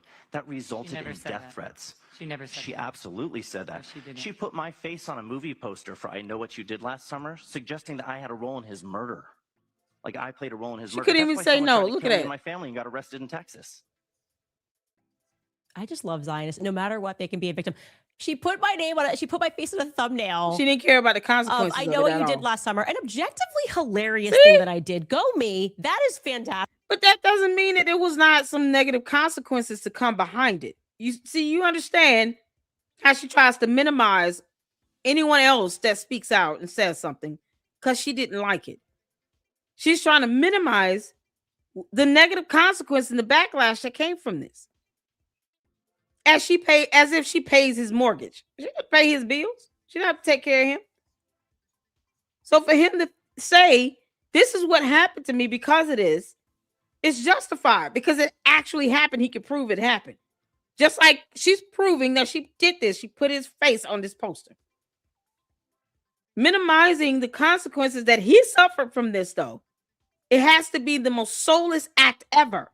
See, I don't expect Candace and her cult members to have a consciousness if it's not what they want to feel. If they can't objectively look at that and hear that and say, you know what, no one should have to suffer that type of backlash for a poster. She can't deny that she did it. The act was done. It's right here. She can't even deny what he said as far as what occurred to him, what happened to him because of this. But it's the fact that she feels nothing about it. She's trying to say, oh, it's funny. No, but it's not. Not when he experienced adverse effects of it. But because she wants to minimize the horrible she does, she's just laughing it off like it's a joke. And I'm not supposed to sit here and call her a crackhead. You can't make this up. And he wants us to think that it almost led to his murder. They're just such So private. says a They massacre crackhead their with no children soul. overseas and You can't defend make it and this up. explain it away. Zionists, that's actually what's happening. And then you put them on a little Candace, you thumbnail dumb crackhead. poster, as in I know you did last summer, because that's punny. Okay, it is. And we're speaking about the Hamptons, and now he's like, I almost got killed. I almost died. Look at This is this. not okay. It's evil. No, what's evil is Candace, you're a soulless miscreant from hell. Just because you take time out of your day to do snuffing glue and sugar booger, just to have a conversation with Bad Bunny and deceased persons of Amy Winehouse, does not mean that he should not have received a death threat. What is wrong with you? You try to implicate him being a part of Charlie Kirk's assassination while you refuse to give us your alibi. Where's Candace's alibi? Where's George Farmer's alibi? Because we're all going there. We're all saying Candace has something to do with it. Where's her alibi to prove us wrong? You know, since this is how she operates. This is her MO. She puts dumb things out there and then wants someone else to prove her right or wrong. That's not how that works. But why not give her a taster of her own medicine? Tell George to take that dress off and tell us exactly where he was on September 10th. Or he can keep it on. Just tell us where he was. Where's his alibi? Candace, you said once upon a time, in the absence of evidence, you're going to make assumptions and theorize. So are we. In the absence of evidence, Candace had something to do with Charlie Kirk's assassination. In the absence of evidence. Now, she can drop an alibi and some evidence on it. Until then, she has something to do with it. You know, because two can play this game, Candace. I know you listening, you dumb heifer. you lied. You can't make this And up. now you're adjusting your story. Everybody go back and watch the clips of What them are you discussing laughing? what You happened put in him the on a poster. Hamptons. And she is correct. I never said that he was blackmailed. Charlie described what happened in the Hamptons as he was being Oh my God, morally you got blackmailed. death And by the threats. way, She called him a you can liar. find clips of Charlie speaking about how he felt that he was being morally blackmailed over his position on Israel. Those are Charlie's Candace, words, your not cult mine. members And he felt he was dox being morally people for blackmailed because of fun. what Seth Dillon did. So first, Seth Dillon's perspective was it was just a nice, lovely, spirited debate. Now he's changing this and he admits that it got heated. Oh my God. Where was that? Why couldn't you acknowledge that it got heated before, Seth? When we were saying that that was true and that's what happened. And by the way, Exactly, they never Jen. want to touch the I'm facts. still waiting on Even that. when they all came out, these carefully orchestrated legal type statements to be like, oh, nothing happened in the Hamptons. No one even wanted to touch the fact that Bibi Netanyahu called, which I told you happened. Everything I said was true. It got heated. Charlie was being pressed. He was so stressed about what happened in the Hamptons that it spilled over into his conversation with Megyn Kelly. Kudos to Megyn for telling the truth about how he was feeling. Kudos to Tucker Carlson for telling the truth about how he was feeling. They were just, oh no, they told us. Yo, why does Tucker Carlson sound like Mickey Mouse? For real. He sound like Mickey Mouse high on helium. Like, what's the deal? It's like his vocal cords, just his voice never dropped. You know? Like, he has the weirdest talking voice ever. I can't listen to that guy. I don't know. I just feel like I don't have to be halfway asleep to listen to Tucker Carlson in order for it to be for it to not be annoying. You know, shout out to all his fans out there because I'm certainly not one. Charlie never Can't make even this up. flinched on Israel. Now he's saying it got heated. Well, why would it get heated? Was this a mock debate as they tried to present it? Like it was, Charlie why Kirk would is it not get here to heated? defend If himself. Charlie's position was not shifting, why would it get heated? He's not Can here to somebody even explain that to answer me? that question. If he just got heated about how much he loved Israel in the room, he's like, Candace, don't you commune with the dead? Go and ask Charlie Kirk next time you go to sleep. When you go to bed tonight, ask Charlie Kirk in your sleep. Candace is the one that communes with the dead, okay? She claims to have many visions and many conversations over tea and crackers and cheese with Charlie Kirk. Why aren't you just asking him when you go to bed tonight? Have another vision, summon up his dead spirit, and then you can have that conversation and ask him all these questions. Mighty funny how he told her somebody betrayed me and didn't give her names. Why would he do that? What? This is coming from the crackhead that sits here and talks to dead people. Candace. Oh, Lord, yo. Candace, when she runs out of content, she's going to start doing ASMR. I see dead people. told me nothing. He said my yeast infection smells disgusting. Shout out to ASMR. You can't make this up. She's so mad that he didn't want her. You can't, Candace, just asking yourself, what are you asking us? I'm just so angry that people don't get how much I love it. I love it. And Seth was like, I know. Ah! And they got angry and heated because they both just loved Israel. That's what they wanted us to believe. It is obnoxious. They lie, but they feel nothing when they lie.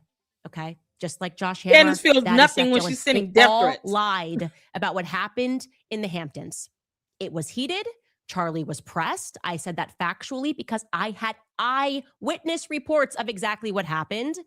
And it is a fact. Who called a debate. Erica says he didn't offer to take Turning Point to the next level. Okay, Erica. Andrew called. Candace, if he was moderating a debate between other people, Candace, if he was moderating, why do you care? He was moderating. Does she not understand what a moderator is? Does Candace have moderators on her channel? I don't think she understands the definition of that word either. Y'all, we have to assume that Candace does not understand the definition of the word moderator, along with concurrent. She can't define that either. Or meritocracy. She can barely pronounce that. God, Candace, read a book. Stop getting off script. We can all tell you're off script. This is her winging it. This is her trying to wing it. You see why it's coming out like garbage? Good grief. You got to practice your script, Candace. Meritocracy. Concurrent. Bad Bunny. Crack. Angel dust. Like, you got to practice these words. I thought I told you got to get your vocabulary up. You speak like an Ewok right now. We don't understand half of what you're talking about. You're asking questions that should be posed to Charlie Kirk. And obviously you have a way to speak with him in depth. So, I mean, what are you asking us for? You can make this up. Y'all, this is ridiculous.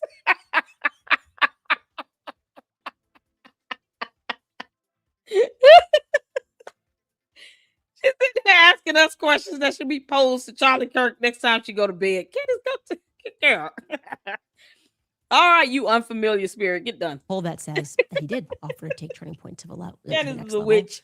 And now he wants to go back and not address that point again because everything I told you was true. Charlie said don't Bibi Netanyahu. He didn't even want Bibi Netanyahu on his radio show. Witchcraft. He's so done with Israel. Anybody care to fact check that?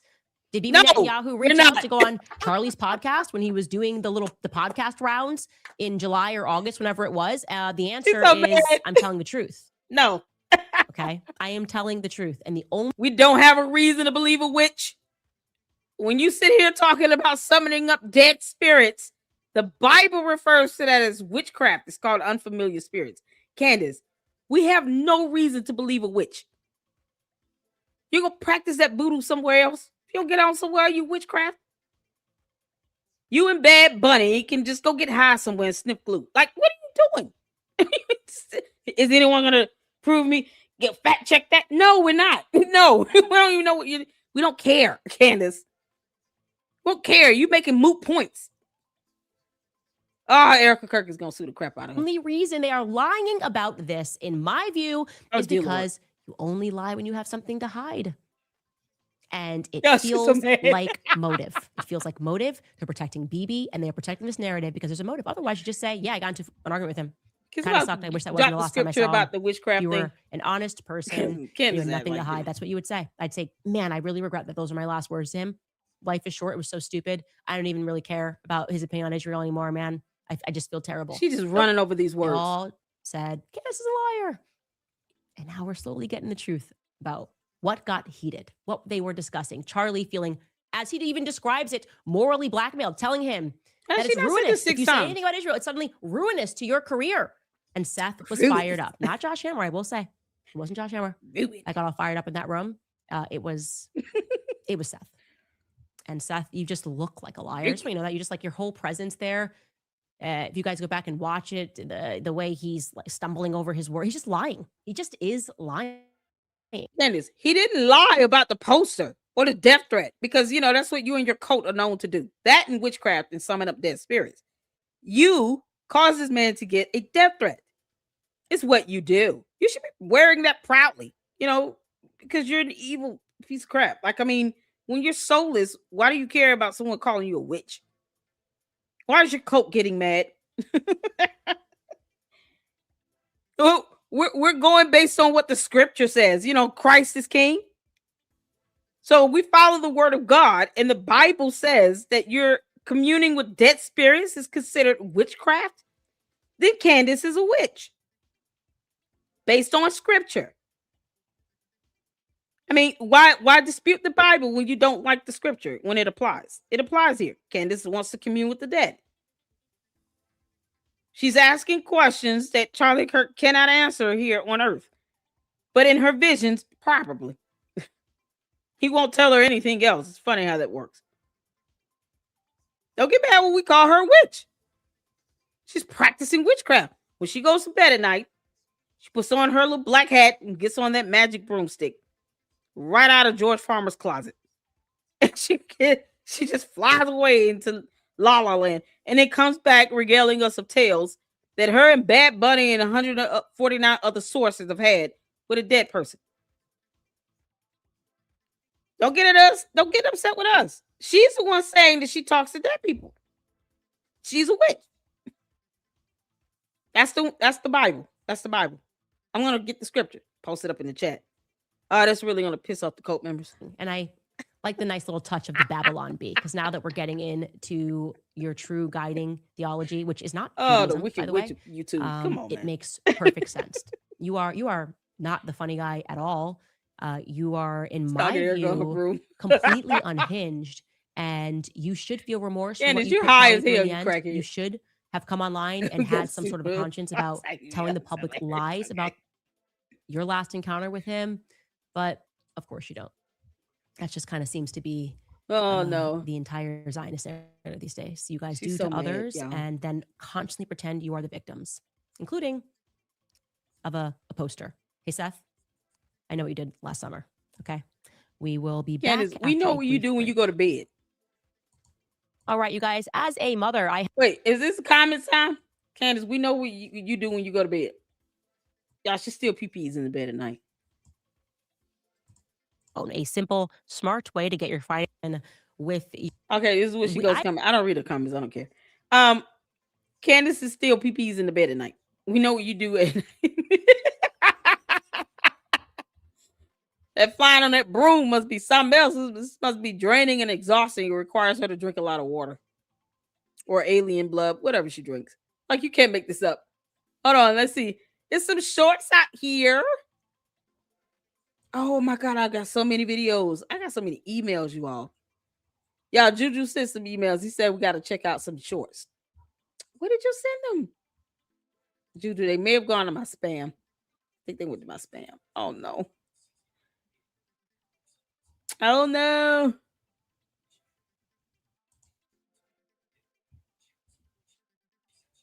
Oh, Chabu. Oh no, I think yeah. Oh. They went to my spam. Can you give me the name of the video? Is it something I can look up? I see one from Candia. Oh Lord, Candace have time thoughts. Candace. They clowning her over there on X.com, y'all. It's something else. Oh, you can't make this up. Oh Lord. Hold on.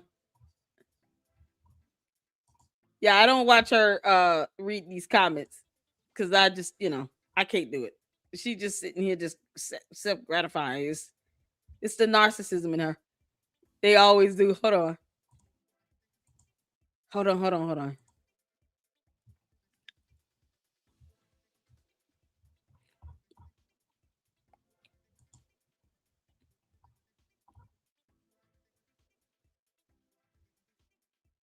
What in the world?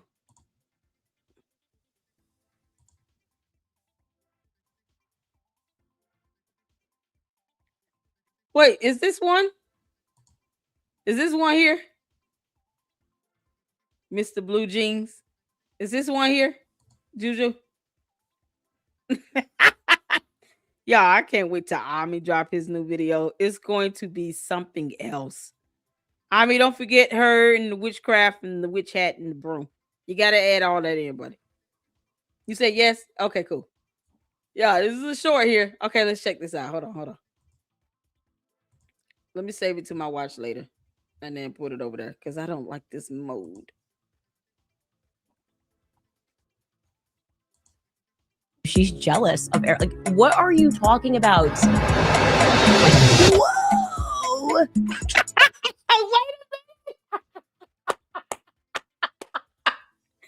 Candace, you getting clowned out like hell, girl.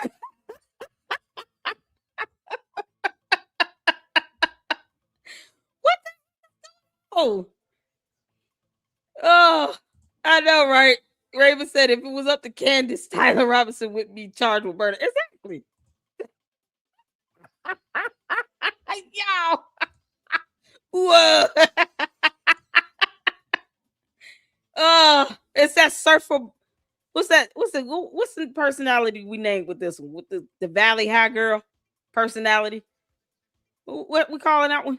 Yeah, we got to name these personalities for real. Yeah, it's the surfer girl personality coming out. You know, she's got 150 voices in her head. You can't make this up. She's jealous of Eric. Like, what are you talking about? Whoa! Whoa! Erica Kirk shuts down. No, she didn't even respond to one of the conspiracies. She gave us emotion.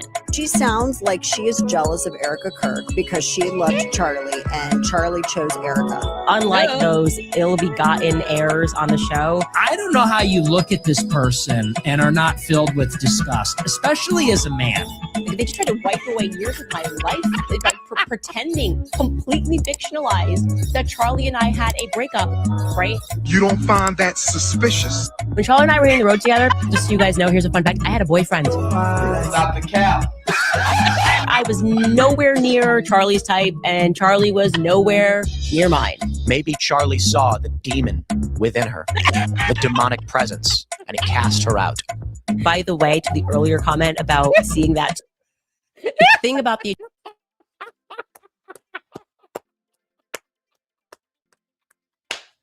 Oh, man, Tim Cass, he saw more than a demon. He saw that yeast infection manifest itself, and he just like, oh, no. Oh, it looks like a whole booger. Y'all. Hold on. I got to see. I got to pull up. What's that character that used to be from McDonald's? Not the Hamburglar, the one, the purple one. Rumpus or something like that? Oh, my God. What is it? Is it Rumpus, the McDonald characters? Oh my God. What was it? Grimace. Yeah.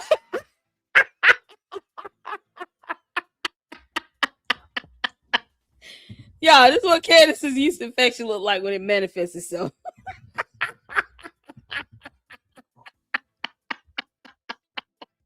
Hold on. It's coming out. What the? Yeah. Wait a minute. Oh, Candace, you're gonna hate my guts. You already do, but whatever. I don't care. Hold on. Yeah, I'm we almost there, y'all. We almost there. It's worth the wait. It is worth the wait. I'm trying to show you all what Candace's yeast infection looks like as a manifested object. Oh, Candace. Oh my God. Candace, you're gonna be so mad. You know I don't give a damn, right? Oh, Candace, you know I don't care about how you feel, girl.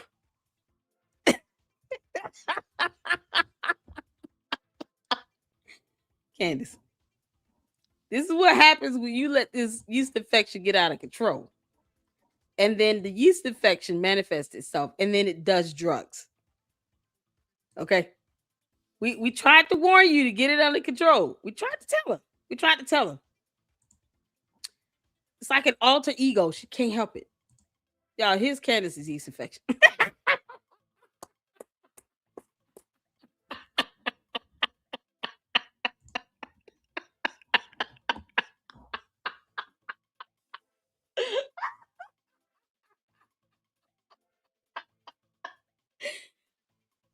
Candace, this is her.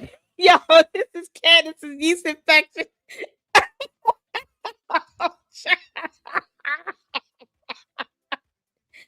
Candace, girl, you gotta stop doing that crap.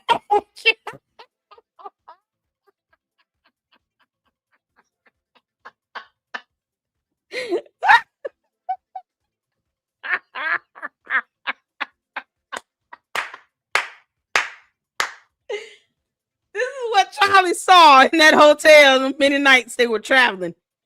He saw this come to life. Somebody send this to Erica Kirk. Girl, this thing scared your husband many a nights before y'all married. Your husband was a good. He was okay. He picked well. How dare you, Candace, think that Charlie Kirk was supposed to choose this over Erica Kirk? You gross. Oh, Lord have mercy. Y'all, that yeast infection was doing that purple scissor.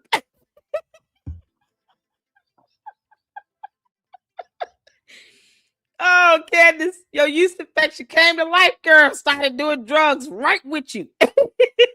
Sipping on the scissor. Sip, sip, sip. Sipping on the scissor. Candace, this is all your fault. You had this coming.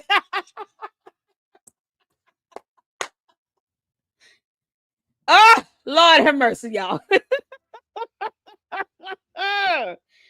It's like Barney the dinosaur just went full blown drug binge.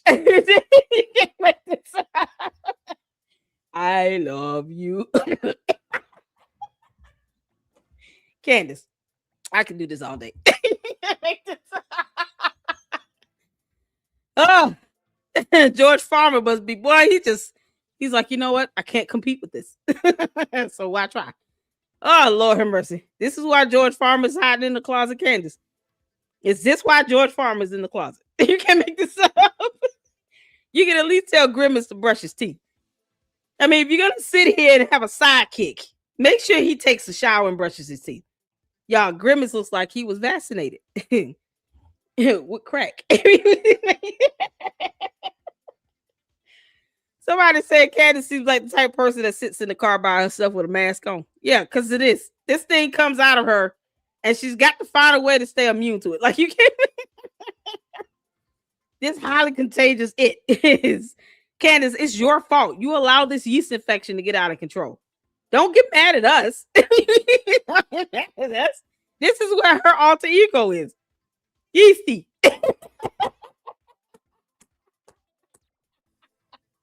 Y'all say hello to Yeasty.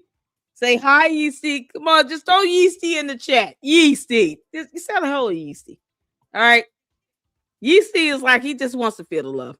At this point, he just wants to feel the love. All right. George is ignoring her. Charlie Kirk is ignoring her in life and in death. Erica Kirk is about to sue the crap out of her. You know, Yeasty is her best friend. You're just doing a poor job of taking care of your best friend, Candace. Minus that 7 no longer works. Y'all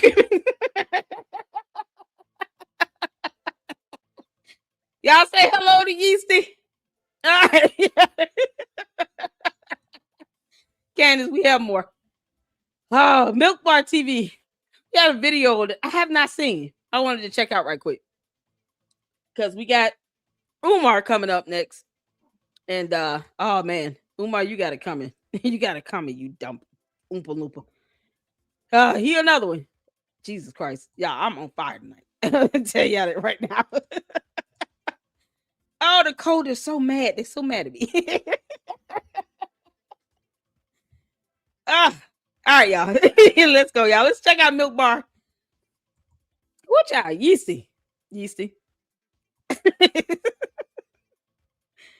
Candace, I warned you. You keep on, you're gonna have us all going in on you heifer. She gotta learn the hard way, y'all. This is a witch that's got to learn the hard way. This is what happens when you still have not mastered the English language. If you're gonna assimilate amongst humanity, understand the definition of the word concurrent. Like, you can't make this up. So shout out to Milk Bar TV. Y'all, he has how many videos did he have? Okay, and then there was a couple I saw from Edie Lowe. Shout out to her as well. But this is the newest one I have not seen. So we're gonna check this out. Candace Owens playbook for engagement farming. Oh God. Well, I have no idea what this is. So let's get into it. Shout out to Milk Bar. You guys make sure you go check him out and show him some love and support. And let him know that Lady Luck Club, the queen of YouTube, sent us your way. Oh man. He's awesome. I'm just that Grimace photo is so yeasty, it's just something else. All right, let's get to it. The Egyptian plane is so explosive, and presenting this to the public, I don't know what to, there's not a correct adjective to describe what is going to be the result of revealing that sort of information. The reaction to it, this is how you always know the give is they overreact to something, and then the military bots make it a trending story. Like, there's no way this was trending, this guy correcting me on the timing, for everyone to freak out about something so minor. That just tends to be the pattern. Like I was saying about the Egyptian planes, when they overreact, it's because we hit a nerve. There's something there with the Egyptian planes, especially because you keep pretending like it's not weird. Put it at a percentage that you saw that the girl in the ponytail matches the description of Erica Kirk. What percentage would you put that at? That's 95 to 99%. That was that person. They were there. We didn't know what it was going to lead to. And I was like, I couldn't have been more deferential in saying that this could literally lead to nothing. The reaction has now made this feel so crucial. And this reaction, rather than being forthcoming, is why it suddenly feels like, okay, this is important because no one's acting normal. Brigitte Trogneau was born April 13th, 1953. Ironically, the same date that the MK Ultra program came into existence. Speaking of MK Ultra, the first book we're going to be reading is Chaos, and some of those themes may be relevant as we go along with this series. They would experiment psychologically through isolation, through drugs, LSD. Guess Candace knows all about drugs, y'all. Candace, we know you know what LSD does to the body. Why don't you regale us of one of your tales of your LSD binges?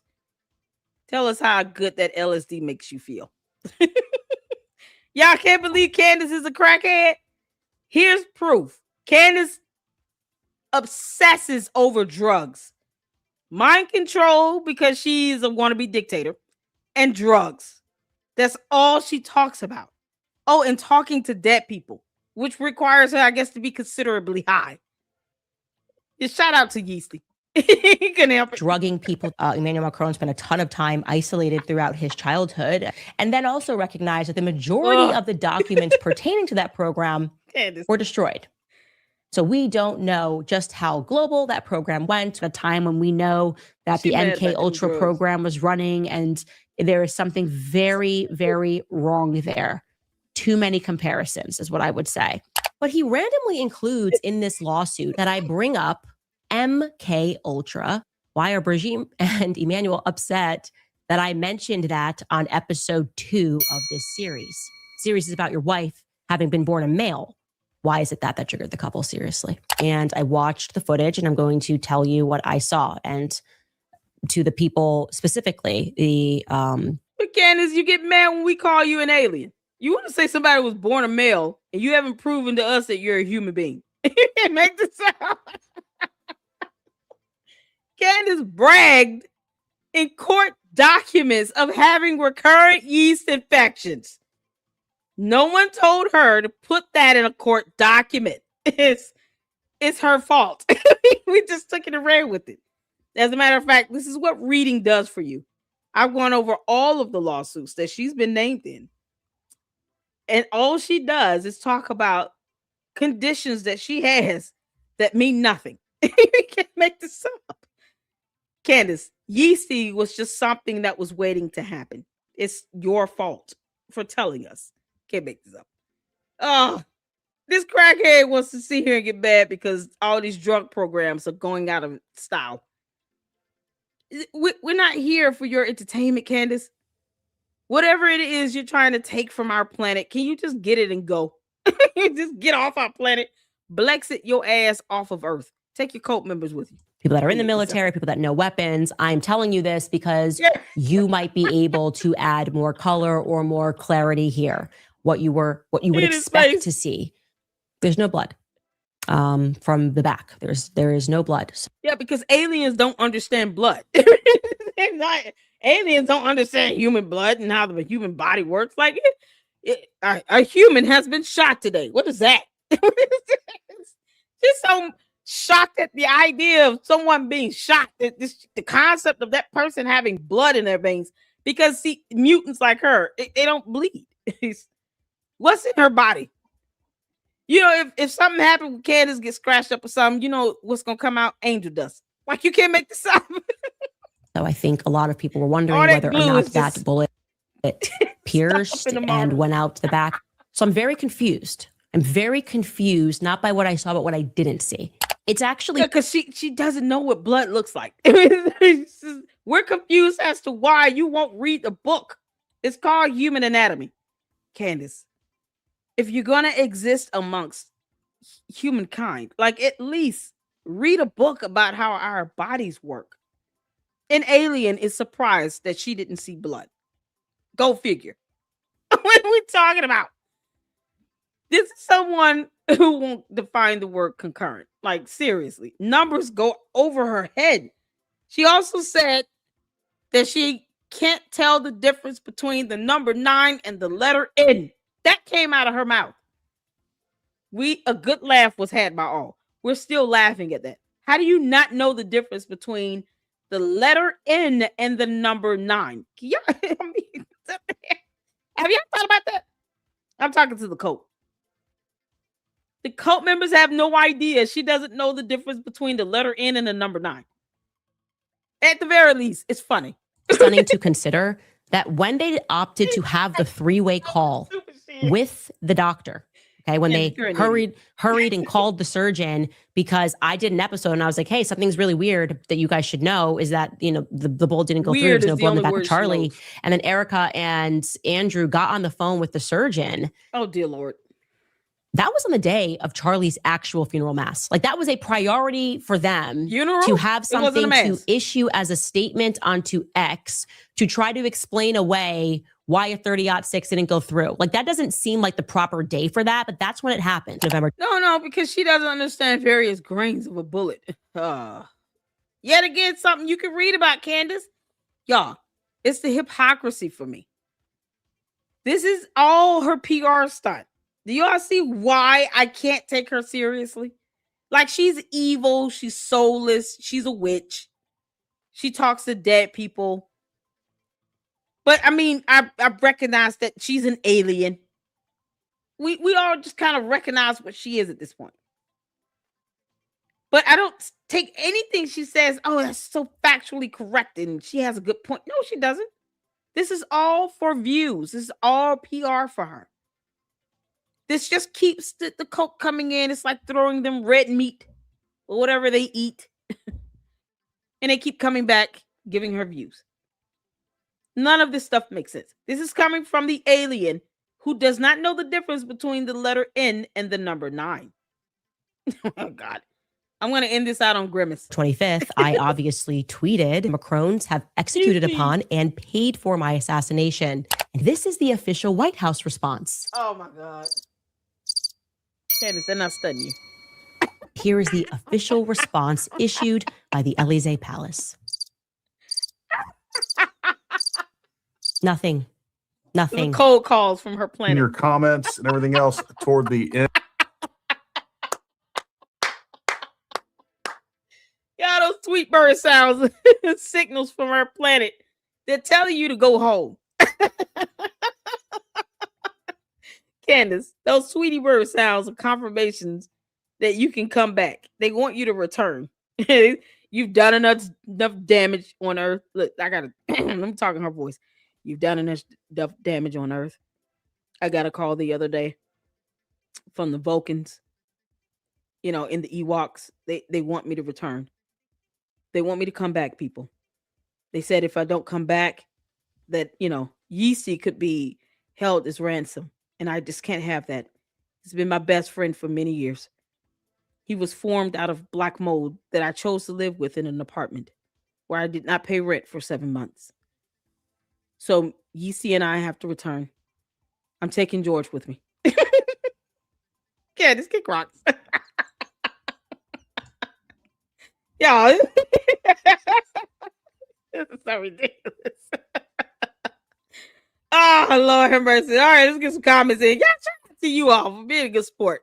Because, I mean, honestly, at this point, that whole video she did, the first half of it is her hating on a concert. The other half of it was her repeating herself on all the things she's already said.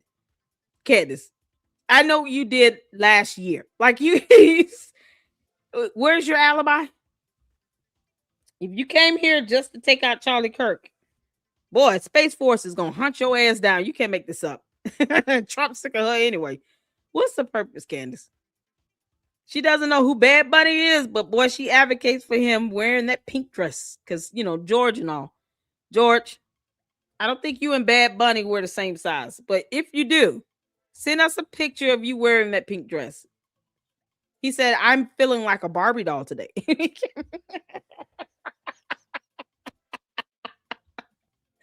Oh, Lord have mercy.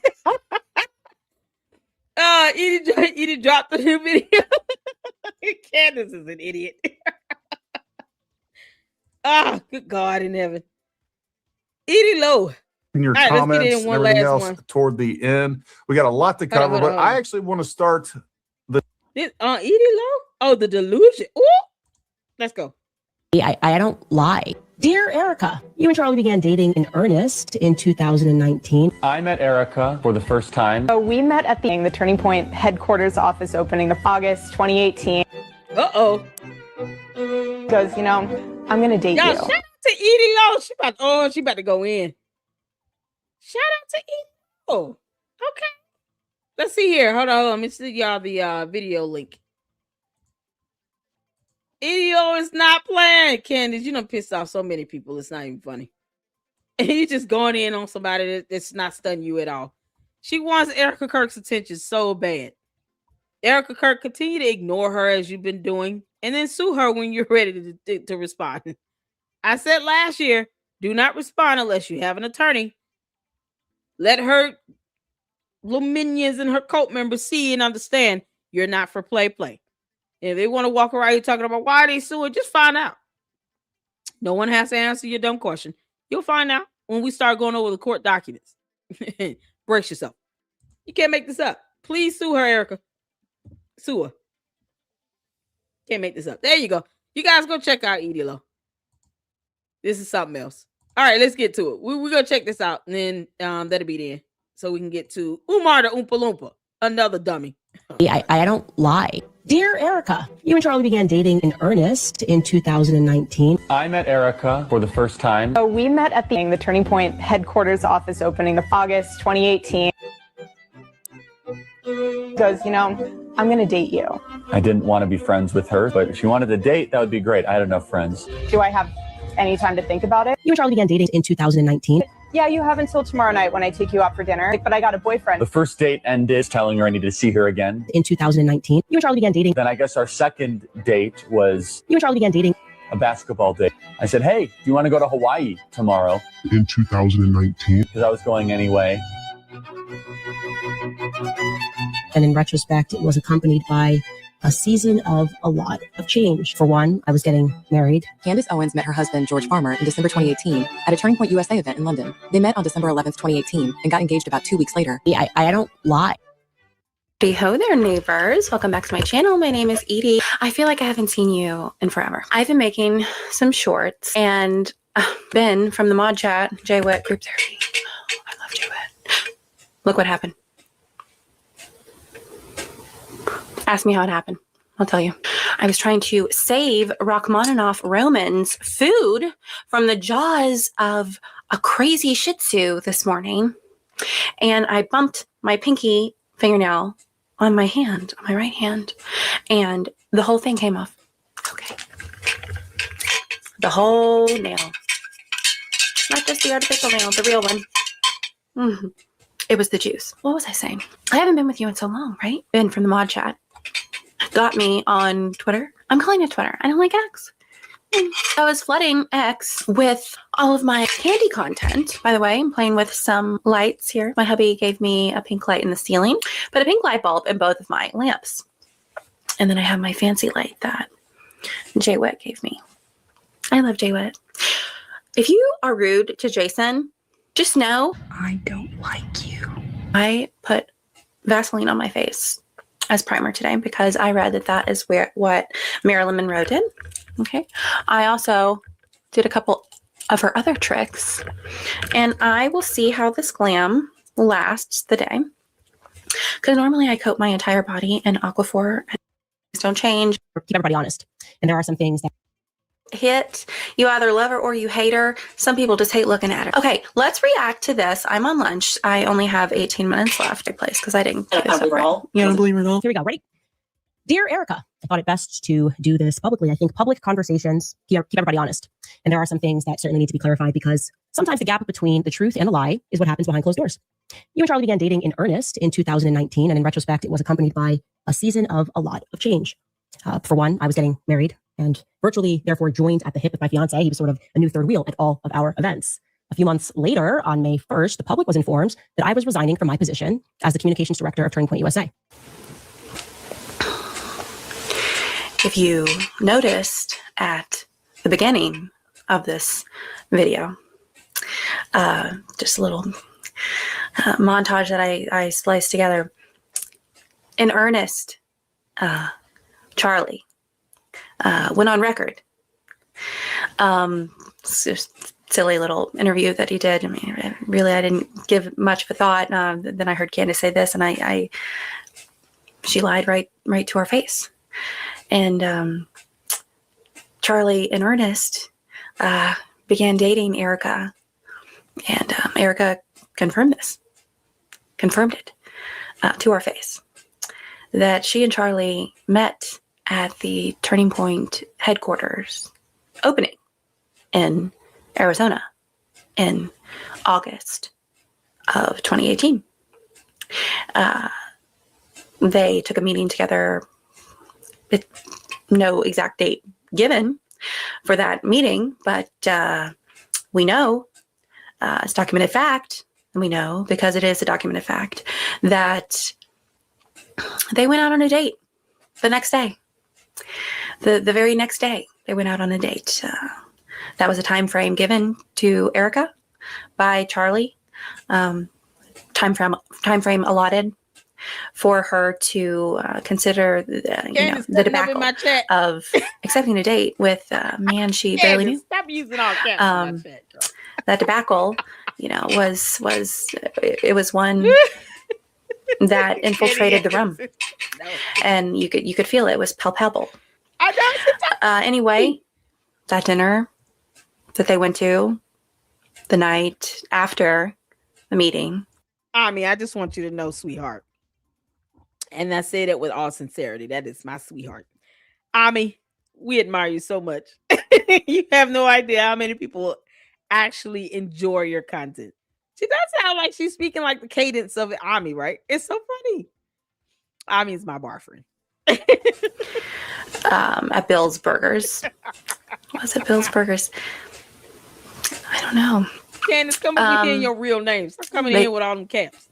Yelling. Charlie said, I have to see you again. I have to see you again. I know Charlie. I mean, he was. This isn't something that he would have joked around about. I know. And so they had a basketball date the very next day.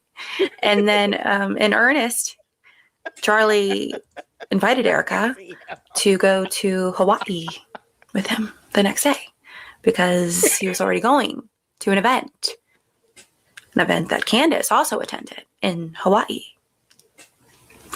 It's a documented fact that they went to Hawaii together. So I guess you could say that Candace lied to our faces of all of her 6 million followers on YouTube. Lied to us. Tried to deceive us into thinking that Candace met George before Charlie earnestly began dating Erica.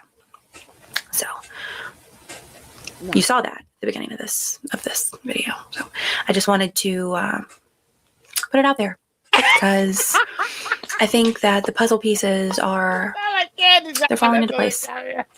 And I think call me crazy, call me kooky. Crazy. I think more puzzle pieces will be falling into place as the puzzle progresses. Let's continue. Media ran with anti-Semitism or some disagreements about Kanye West, but that wasn't true. None of that was true. The truth, and I think that you very well know the truth is, if you're around for it, is that Charlie and I had a disagreement, which fractured my trust in him. He did something that he had never done before. He lied to my face about money. Now, in retrospect, I believe that the manner in which I discovered the lie might have been by design, but there's no need for us to delve into conspiracy when the facts are plain enough.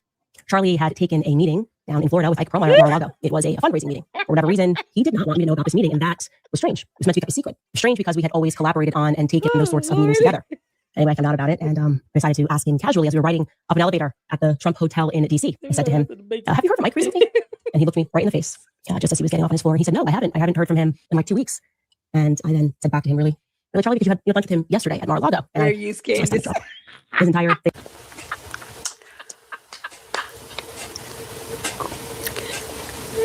How did she know that he had lunch at Mar-a-Lago? Recently, I visited Hulu and scrolling through their docuseries sections. And I'll have you know, it's verifiable fact in my watch history that I watched a documentary called Stalking Samantha. And it was about a lunatic who stalked a poor, defenseless, I don't know, was she defenseless, woman over the course of 10 years. Had trackers on not only her car, but her friends' cars. Even during a period, a season, if you will, of having a protection order in place. Stalker was still stalking Samantha across those 10 years and was planning her demise the entire time. I have a feeling, okay, I don't know, but I know Candace was stalking Charlie. The bunny boiler herself. How did you know he went to Mar-a-Lago, whatever. If everybody who's watching, just put me on the do not call list. Do not call list. Spam risk. Okay? Don't call me anymore. She was stalking him in a variety of ways. I believe that she had things in place to track his emails, his whereabouts. I also think that she still has people on the inside providing her with information. How did you know? Who gave you that information? Or were you following him? Okay. Were you following him? Yeah, this is hilarious. He was going down roller coaster. He stuck his arm back in the elevator really quickly and tried to explain it away. He then pivoted toward an apology, but obviously the damage was done. And if I'm being honest, I was as hurt as I was shocked and confused by it because we were close. We did go back down to the lobby. We sat at a table and we talked. I don't even remember whether or not I was angry. I probably was. That does tend to be my choice of emotion. But deep down, there was a part of me that knew that it was coming because of a lot of the new hires that were coming to Turning Point USA post Kanye tweet. Charlie had new people in his ear that were hijacking his ambition, making him believe that money was the truest measure of success. Charlie was a brilliant fundraiser. Everybody knows that, but he was also young. He was naive to what the wrong money could invite into his life. And I warned him. I warned him in that restaurant. I warned him specifically Stacey Sheridan. Everything about her made my statement. Candace specifically. Do we not find this to be odd? This whole time, she's made it seem like her and Charlie were best buds, never had anything bad to say about one another. They were still BFFs up until his passing. Her departure was cordial, okay, from TPUSA. Never heard about this, ever. And don't you think we would have heard about it?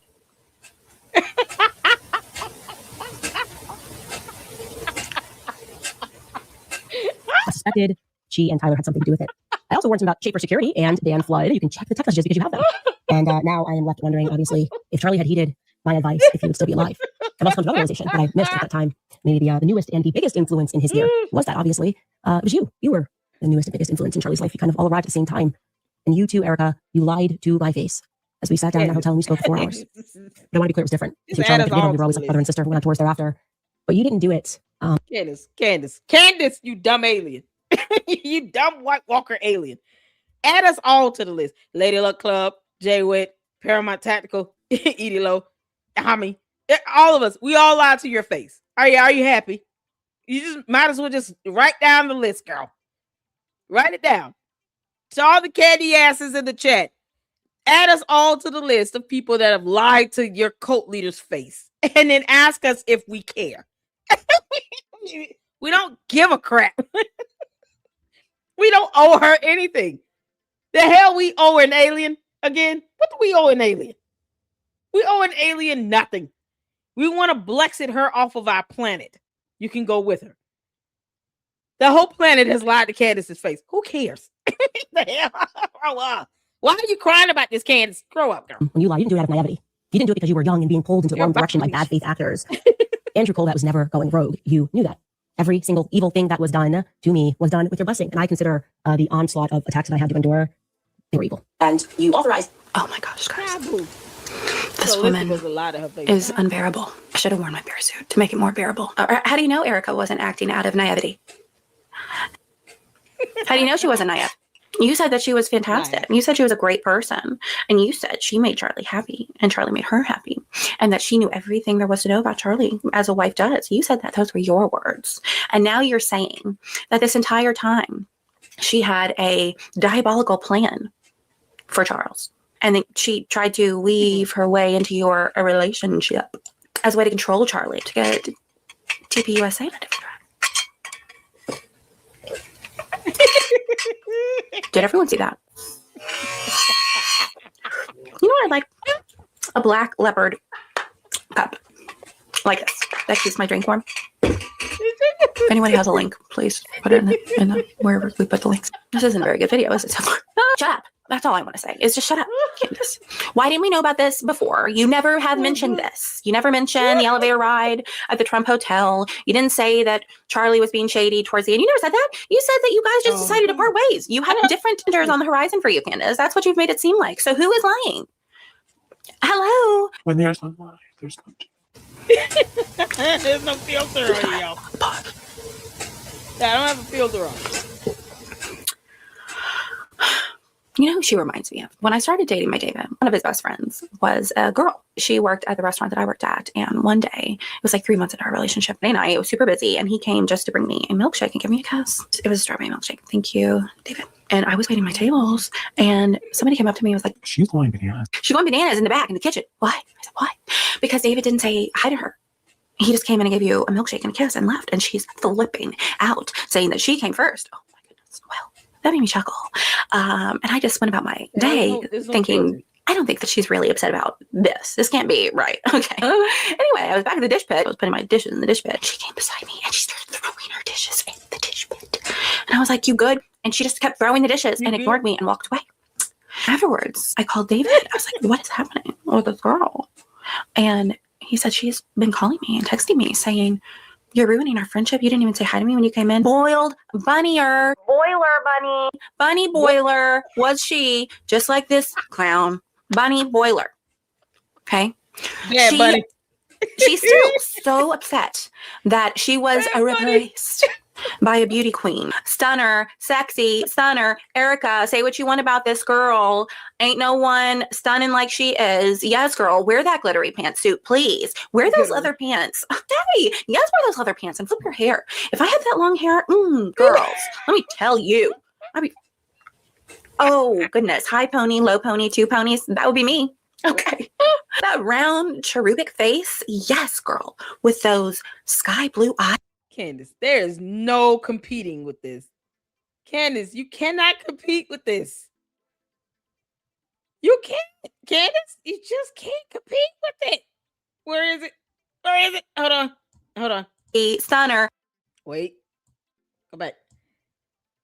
He said she's been calling me and texting me saying, yes. She's still so upset that she was replaced by a beauty queen. Stunner, sexy, stunner. Erica, say what you want about this girl. Ain't no one stunning like she is. Yes, girl, wear that glittery pantsuit, please. Wear those leather pants. Hey, yes, wear those leather pants and flip your hair. If I had that long hair, girls, let me tell you. Oh, goodness. High pony, low pony, two ponies. That would be me. Okay. That round cherubic face. Candace.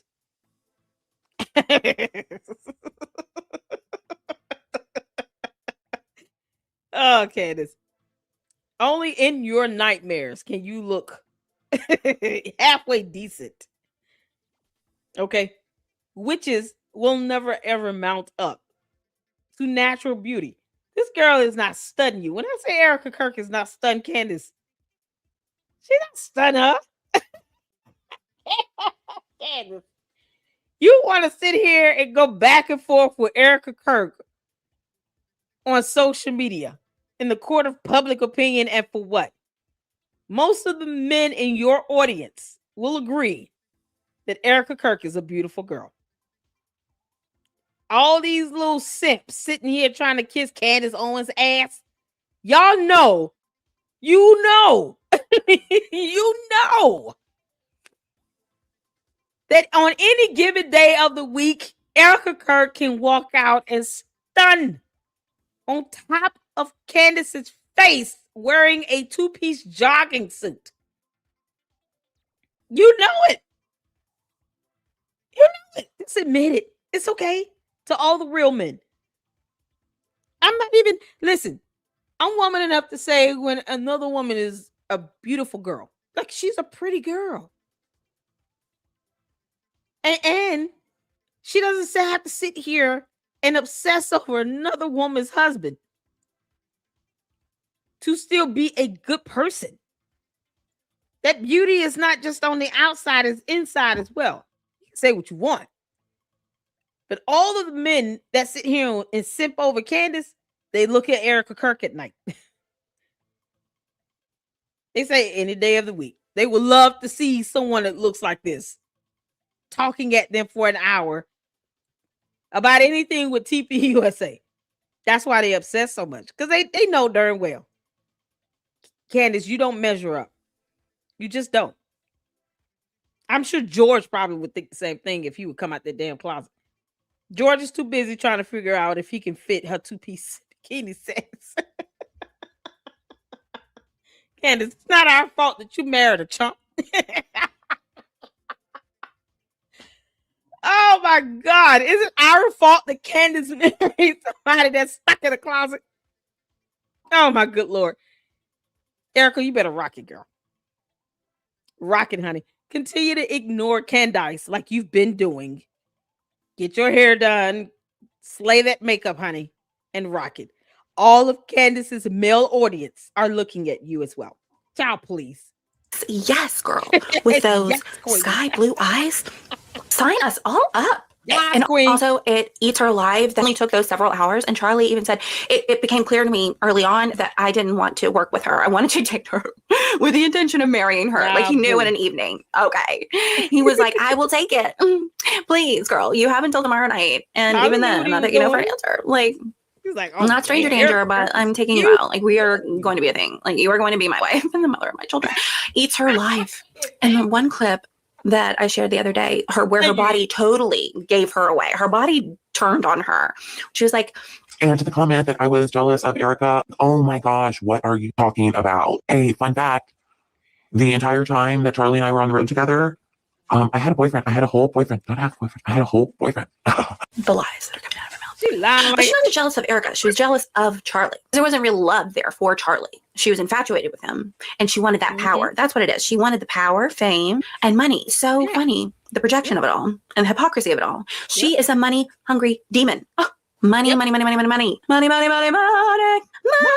I got to get back to work. We will resume in a moment. The truth, and you authorized people with an incredible amount of money to attack one of the few people in politics who was actually grieving your husband. You knew we had a deep friendship. Erica You knew is I was telling the truth about Catholic about everything. You allowed these people to lie and to say that Charlie and I hadn't spoken since 2019. I mean, it's crazy how much of a lie that was. You authorized it, and I now know that. The question is why? It was so cruel, so mean, right? Why impart that on someone who you know in a sea of snakes actually cared about Charlie and didn't want anything out of the organization?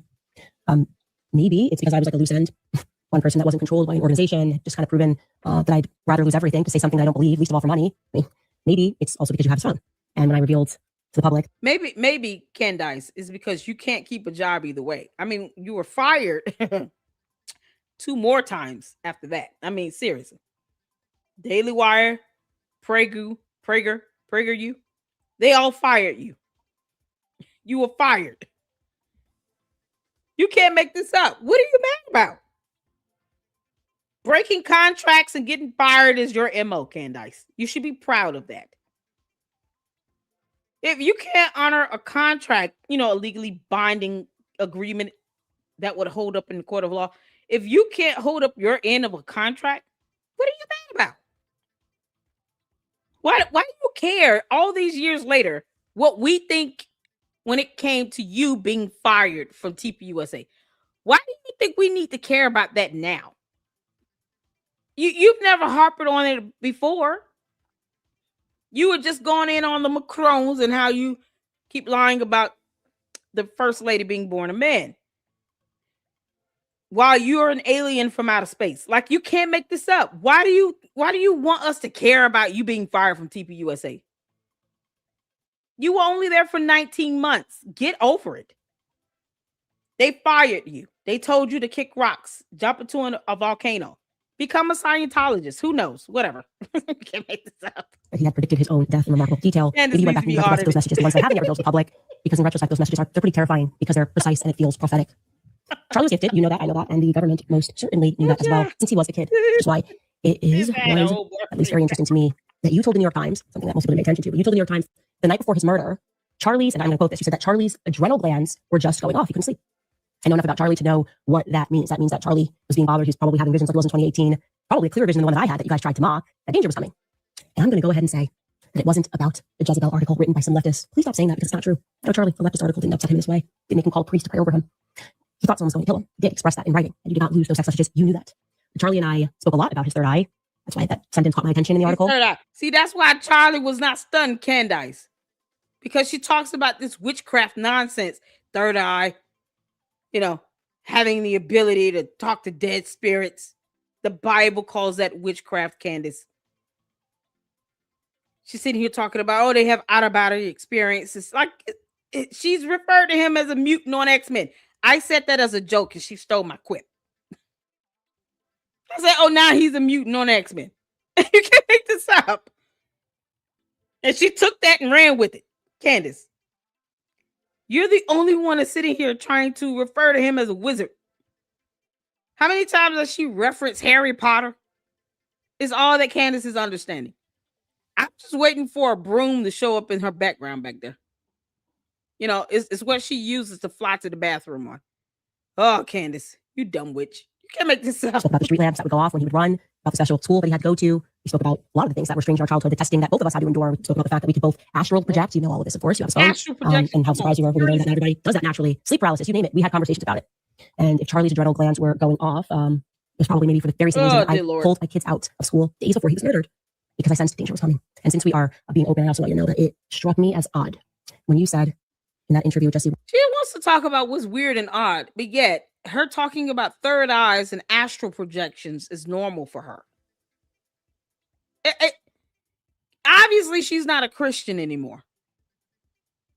Let's not forget, she will go in on how she talks to dead people still. She still brings that up like that's a thing that Christians do when it's not. How do you explain that to Jesus on Judgment Day? Yeah, I talk to dead spirits. He's going to stand there and say, hey, didn't I tell you in the Bible that was witchcraft? Didn't I call that unfamiliar spirits? Why are you telling me that I know you said that. Because he's God and he knows all and sees all and hears all. He wants to know why you're sitting here defying the Bible, talking about communing with dead spirits and astral projections and third eyes. That's so demonic, Candace. It's demonic. I don't understand this. Her cult sit here and they go on and on about how Candace, she's so great. She talks about witchcraft, third eyes, astral projections. How is any of that of God? Where do you see any of that in the Bible?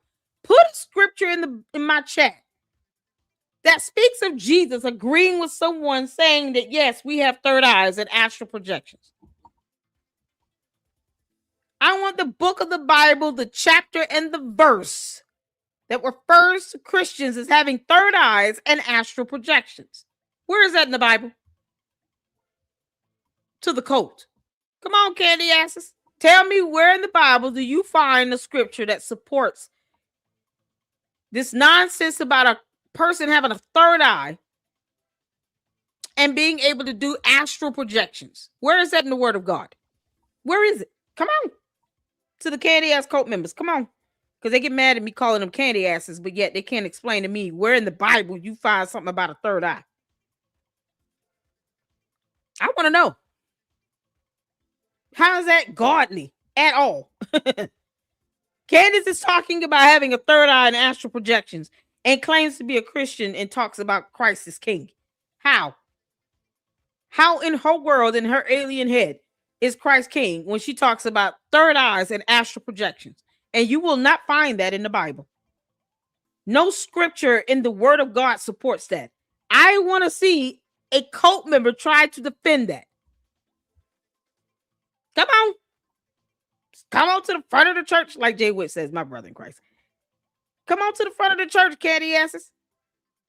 Bring your behinds out here. Never mind the asses. Tell me where in the scripture will you find any Christians walking around with a third eye and talking about astral projections? Perhaps King Solomon said it in his sleep. Who knows? Candace makes up this stuff nonsense. That's all witchcraft. It's evil, demonic stuff. And they get mad when we call her a demon. They get mad when we actually call her a demon. It's demonic.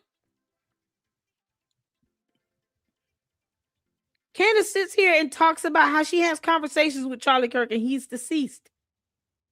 The Bible refers to that as being a form of witchcraft. It's an unfamiliar spirit. Samuel did not appreciate that when Saul tried to summon him after he died. And you sit here and your cult leader talks about Christ is king, but having a third eye and astral projections. And none of that is in the Bible. None of that is in the word of God. None of it. The devil is a liar, and so is Candace Amber Owens, farmer. The alien. Throw that in there. And Yeasty the Grimace. And anything else she sees as an imaginary friend. You know, all her so-called made-up sources. Demonic nonsense. And you got her cult members out here talking about how she's a good person. How? But they can't give us scripture on how Christians have third eyes and astral projections. Make it make sense. The hypocrisy of it all is laughable. Candace's cult following are not Christians. They can't be. They cannot be Christians. One thing God doesn't like is hypocrisy. You can't be lukewarm. You either hot or cold. Pick one. True Christians don't walk around here talking about they got third eyes and astral projections. Only demons do that nonsense. Only demons do that nonsense. There's nothing good about that. There's nothing God-like or Christian-like about that. And she keeps saying it over and over again. Those are the things that her cult base want to hear. You give them a scripture, they say you're judging. When the Bible says gentle correction is necessary. There's scriptures to support that. I'm still waiting on the scripture where it says that it's okay to say you have a third eye and you do astral projections.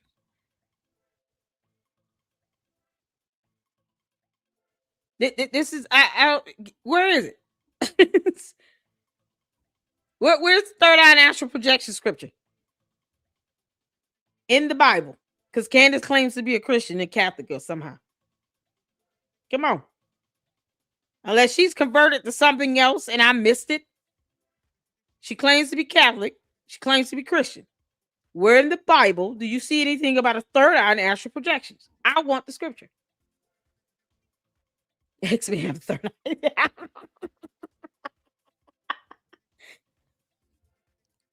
You don't have to be religious. Exactly. But see, that's the thing. She walks around here talking about Christ as king. And you push out this narrative talking about people having third eyes. She's trying to say that Christians have third eyes and astral projections. Of course, you're going to support that when you're not religious, when you're not a Christian. But it doesn't mean you put that on another Christian. Keep that to yourself. You want to see him practice third eye and astral projections? Do that in your own time. Candace wants to walk around here, practice flying on broomsticks and talk with the dead. She can do that on her own time. Don't put that on another Christian. She's literally trying to say her Charlie Kirk had third eyes and they did astral projection. I don't think he would appreciate that. Why not leave him out of your witchcraft, Candace? Your audience might be good with that, but why would he be okay with that? If he's a Christian, he didn't believe in that. Why is she forcing that on him? Now he's not even here to defend himself. It's a cowardly move. He's not even here to defend himself. Now everybody walking around here with third eyes and astral projections and all this blah, blah, blah. But what?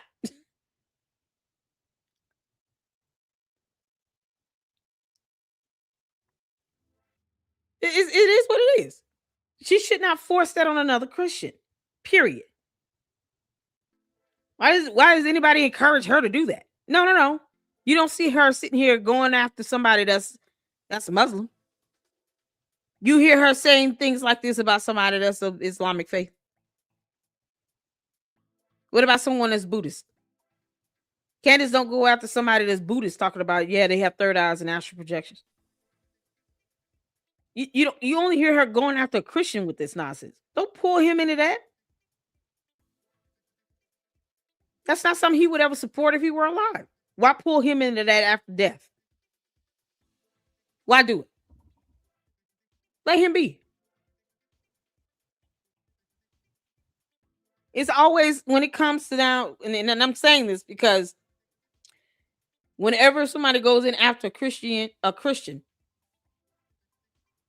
you get her cult base that think it's okay to attack Christianity. Because if they're not Christians, they don't care, right? But you don't see them going after anyone else of any other religious faith. She see here calls people Zionists, but you don't see here saying that some person who's Hebrew or Jewish has a third eye and they astral project. Why is she roping Charlie Kirk into that? Why pull him into that nonsense, into that witchcraft, wizard nonsense? Why pull him into that? Jabu. Third eye. Oh, Lord. That's the best she can do. Candace. Oh, the demonic nonsense, buffoonery of it all. Can't make this up. People say don't pull Christians into your demonic nonsense. Leave us out of that crap. Girl, Candace, kick rocks. Candace might as well be a Scientologist. Child, please. She might as well just say, I cried out a volcano today and I had an auditing program I had to pay $1,000 for. Child, boo. At least that's a cult that she can actually validate. Waters that you wanted Charlie to have a good night's sleep. He was so excited. So you sent him to sleep in his daughter's room. It struck me as a little bit backwards. I wanted my husband to have a good night's sleep because of something he had the next day. I'd probably let him sleep in the room and I would sleep in my daughter's room. Like that. I also thought what was interesting is that you said the next morning when he snuck in, he grabbed his wedding band. And minor detail, but I asked myself, why was his wedding band off? But enough of speculation. For the facts. I now have verifiable proof in writing that Justin Strife and you lied to me. You know exactly who Pierre is. But Justin Strife said I had never heard of Pierre. It's crazy, Dustin. How would you do that, Dustin? You've met with him. You personally met with Pierre. Erica, you've met with him in the wake of Charlie's death. I have, again, verifiable proof. So you can call your lawyer. You can spend another $1 billion on PR if you want to. Tell your lawyer to call my lawyer. You guys certainly have the money to do all these things. It's not going to. Yeah, they're going to sue the crap out of you and make sure you have no money to do anything. Candace, the only thing that scares you is you going into bankruptcy. Declaring insolvency like that promoter in Australia that had to declare insolvency because you refused to give back refunds. Anybody in Australia that still has not gotten a refund on their ticket? Anyone that has, can you please help the people get their money back? Because those tickets she sold in Australia for that speaking tour, yeah, those people have not gotten their money back yet. Candace, did you pay the government's court costs? Because you were ordered by the court to do that. No one told you to try to book an event. You didn't have a visa. No country has to let your demonic ass over there, girl. You can make this up. The truth. The truth is that there was a deal on the table with Pierre, who, yes, is from France, born in France. And that deal was worth billions, not millions, billions, plural, billions of dollars. Just after Charlie was shot, and again, I have proof. Pierre had a phone call with Justin Strife. He also had a phone call with Mr. Don Orico of Turning Point USA down in Tampa. And it was really odd somehow with his French man, Pierre. He knew that Charlie was dead before the rest of the world did. How did he know that? How did he know before I knew? Especially because he wasn't yet a donor to Turning Point USA. Why was he given so much priority? Frenchman. Candace, are you on the Epstein files? Girl, don't make me scan them documents. Candace, how dare you keep that from us? You're in the Epstein files? You and George? Is it the House of Lords? Your name showed up this time? Candace. Y'all, let's not forget she took a photo grabbing another woman's butt. Yeah. Candace, did you show up in the Epstein files? You be doing some weird, strange, funny things too. You just can't make this up.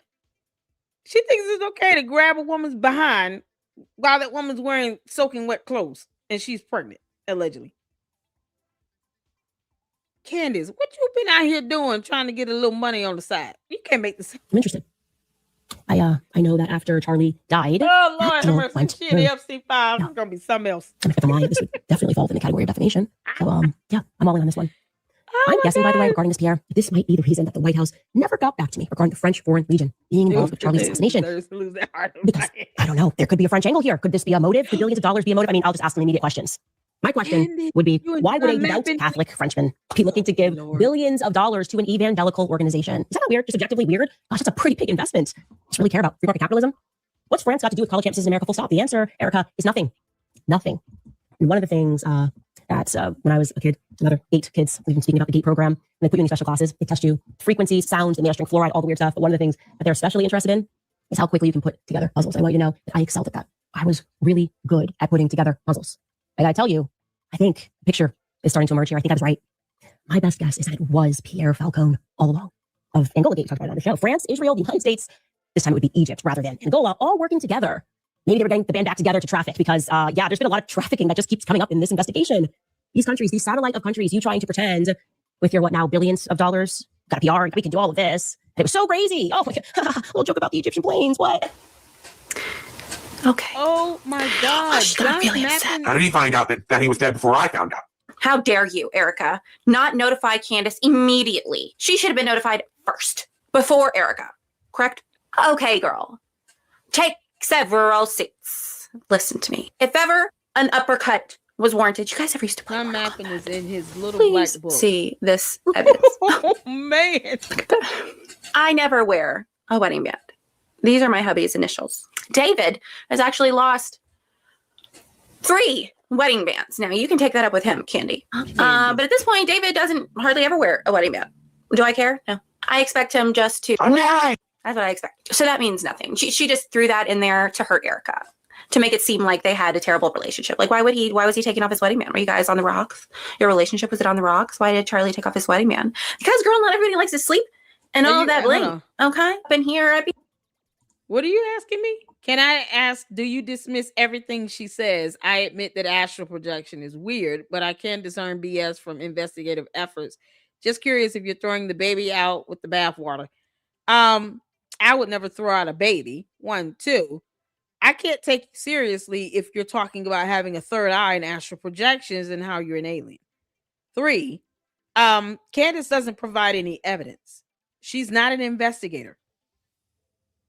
She doesn't even consider herself to be an independent journalist. When you fail to research and read and comprehend what you've read and then report information and facts, I don't have to believe anything you say. For what she's giving us, it's not vital or crucial to anything in life. It has no effect on humanity at all. There's nothing that she says that actually has any positive effect on my life or in the life of the Luxors. My supporters here agree with that. That's why we sit here and laugh at her. How does Mitch Snow help influence you in any way? I'm just curious. One of her so-called investigative sources. How has Mitch Snow improved your life? Or you knowing that this person exists and walked this earth? How has he enriched your life? He can't provide evidence that he saw anyone anywhere, because there are cameras all over a military base. Why would it be that difficult for her to get that evidence? She's Candace Owens. Couldn't she get some security camera footage? What has she said or done that's actually helped you live better. I get a good laugh out of her. That helps to reverse the aging process. Releases endorphins. I feel so much better watching her show. I laugh at her. Candace watches my show, by the way. She does. Steals my quips. The X-Men thing, that was my joke. I couldn't believe it.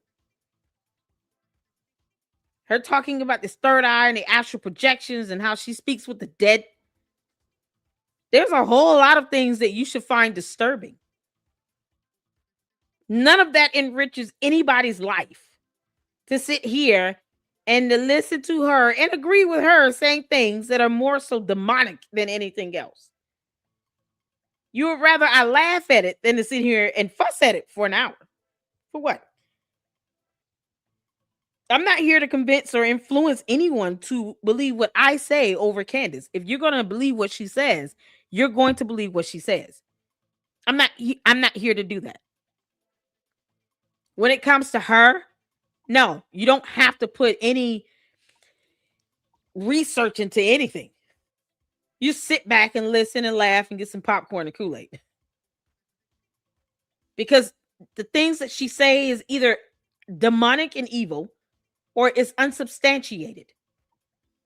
This is coming from someone who cannot tell the difference between the letter N and the number 9.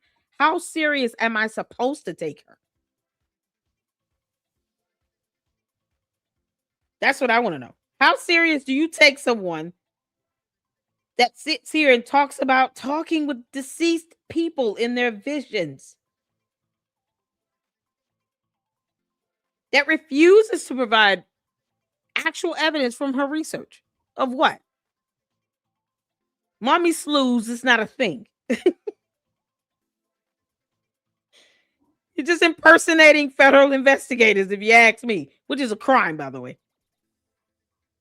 She defies the law, she defames, and then she gets sued for it, and then she cries all over YouTube. What am I to learn from that? What do you expect me to learn from that? How would any of that enrich my life? How does that help me grow in a positive direction? I'm curious. Yeah, come on. Astral projections is not even biblically aligned. The third eye, that's concerning because she keeps harping on it. She talks more about demonic cult-like nonsense than anything else. So what am I to, you want me to not throw out the water and the baby?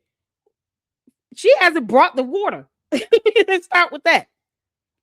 Candace doesn't bring the water. She provides no evidence, no documentation to support 98% of what she comes up with. You have to catch her slipping just to catch her telling the truth. Like, you know, she told the truth when she said she's an alien. God. In court documents, you know, because they don't lie either. Candace has recurrent yeast infections because she chose to live with black mold for 7 months. That's the highlight of her life. What am I learning from her? Chabu. Ain't nothing to learn from her. She has recurrent yeast infections from living with black mold for 7 months. You also know in the court documents, she admitted to not paying rent. How does that show you're responsible? You don't even want to pay rent for 7 months because you choose to live with black mold. Black mold, is she allowed to grow and fester in her apartment? But she wouldn't have LASIK surgery? Make this make sense. What are we learning from her?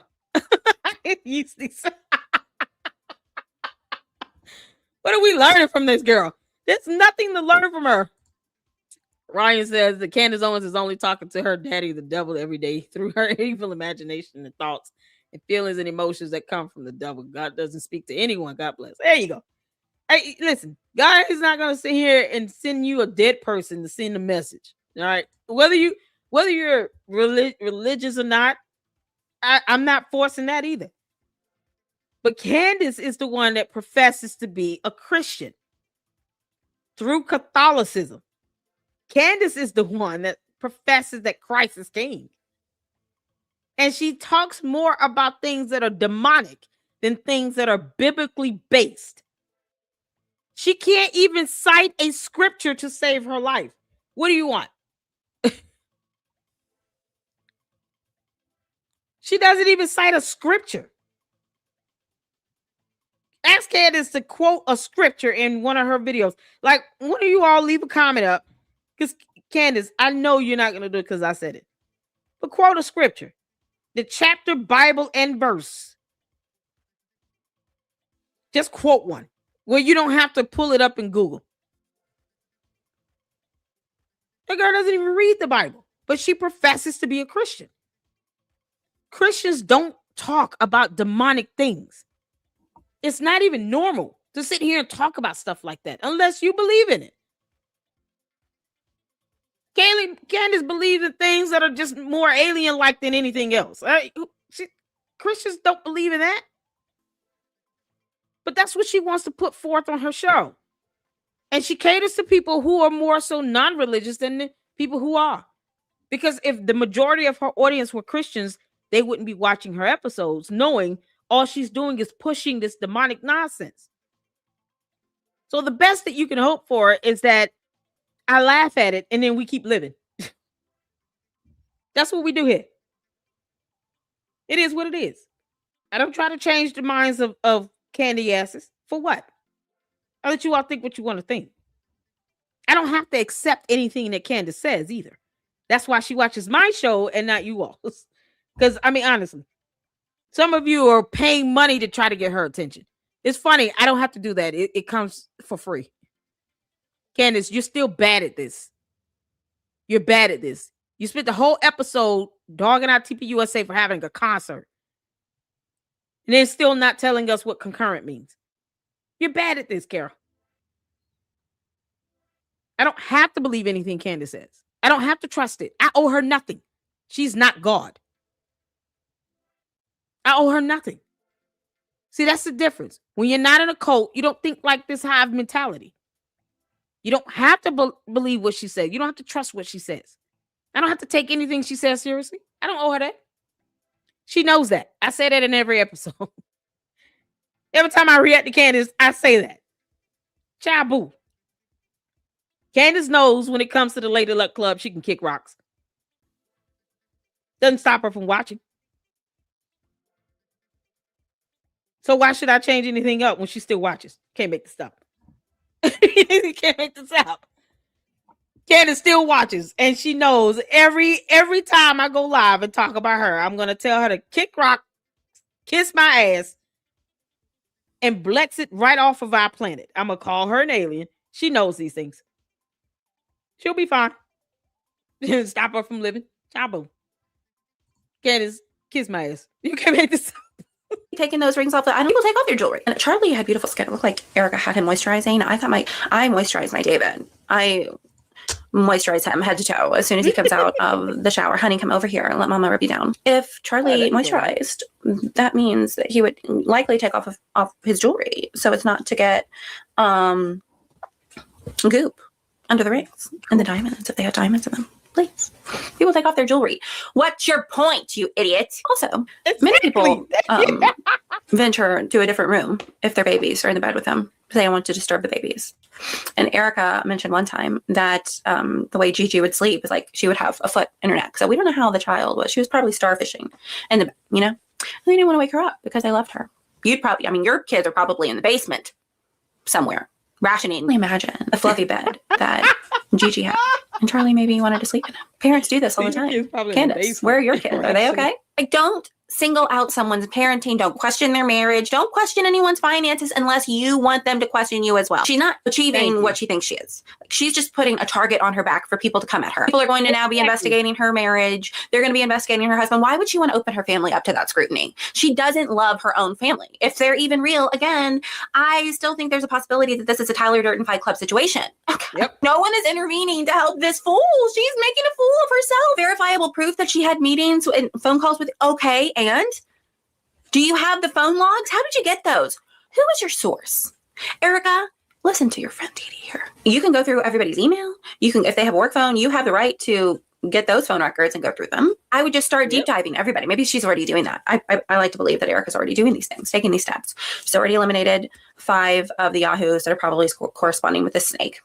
And find the other one. But look at people closest to you and that were closest to Charlie. I really think it's somebody high up that's corresponding with her. Now, there have been whisperings that Erica and Candy are in cahoots together, and this is all just a PR thing. I'm not there. You'll never convince me that Erica. No, this is a PR thing to Candace Owens. That's it. Because, she's got to keep getting millions of views in these episodes because the Macrones are about to mollywop her in court. Candace, you will owe them millions. Between attorney's fees and court costs, and that judgment that's going to be issued against you, you will owe the Macrones millions. Millions. Oh, George, get ready to write a big ass check. Because your wife couldn't literally keep her mouth closed about that. I mean, it's on her. When things are not protected free speech, and it's considered to be defamatory by law, there's a price to pay for it. It is what it is. Candace, we're still waiting on your alibi. We want to know where you were when Charlie Kirk was assassinated. And why is John Mappin listed as an entry in the Little Black Book for Epstein? This is the same guy that she hangs out with all over X.com. He's like a simp for her. John Mappin is in the Little Black Book for Epstein. You can't make this up. Candace, girl. Was involved in the deletion of Charlie. As I mentioned on Jay Witt, Friday Night Lights. Jay Witt had me on Friday. So much fun. Thank you, Jason. Again, don't say anything bad about Jason. I said, Erica's either a really bad actress or a really good actress, but she can't be both. Charlie was either really dumb or really smart. He can't be both. Candace talks out of both sides of her mouth. She likes to say that Charlie was part of an X-Men school, and he's a clairvoyant, time-traveling genius who predicted his own death in great detail. But he's also really dumb because he was able to be duped by a blue-eyed, blonde-haired beauty queen. That doesn't make sense, right? It won't. You cannot make sense out of nonsense. And that is nonsensical to say that he had secret knowledge of the future and the past, but was still dumb enough to be fooled by a vixen. This garden tool, whenever she says, I know Charlie, that wouldn't have, girl, you don't know Charlie. This is going to really bother you. Don't know him like Erica knows him. Okay. Please stop. And please stop asking Charlie's wife, widow, to stop saying certain things about her husband. She can say whatever she wants about her husband. That's her husband. When you are married, you are one flesh. So when you are talking about Charlie, you're talking about Erica and vice versa. So please cease and desist. Stop talking about another woman's husband. Oh, friends. I know, it's so weird. I hope my short film pans out the way I want it to. Candace has just given us, everybody in Hollywood should just hop on this. This is a great story for Lifetime. Okay. This is fantastic. Candace, the Alien Stalker, 2026, coming to a theater near you. You can't make this up. Oh my goodness. Y'all might want to send this over to Spielberg or somebody. One of those big time directors. Maybe James Cameron will take it up. Candace, they're going to turn you into a full movie. You'll be the crazy stalker person. The White Walker from outer space. They'll refer to you as an Ewok and then say, shout out to Lady Luck Club for giving you that term. You can't make this out. Yeah, this is all of the basic instinct. And it just, her and Bad Bunny boiling bunnies all at the same time. You can't make this up. Don't forget about the sugar booger in the script. If you do a movie script on Candace, you want to talk about how bad of a stalker she is and how obsessed she is over one man on earth. That's no longer with us. Not even here to defend himself. Please do not forget about Yeasty and the sugar booger. Those two things must be included.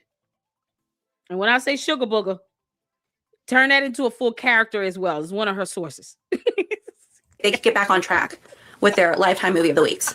Remember when we used to have movies like Mother May Sleep with Danger, She Fought Alone, Sweet Dreams. And they had people like Troy Spelling and Tiffany Thiessen and Yasmin Bleeth. And these were movies that you could really sink your teeth into. And now it's stalked by my doctor, stalked by my neighbor, stalked by my BFF, stalked by my boyfriend, killed by my doctor, killed by my BFF, killed by my boyfriend. But now, Lifetime, just jump on this, okay?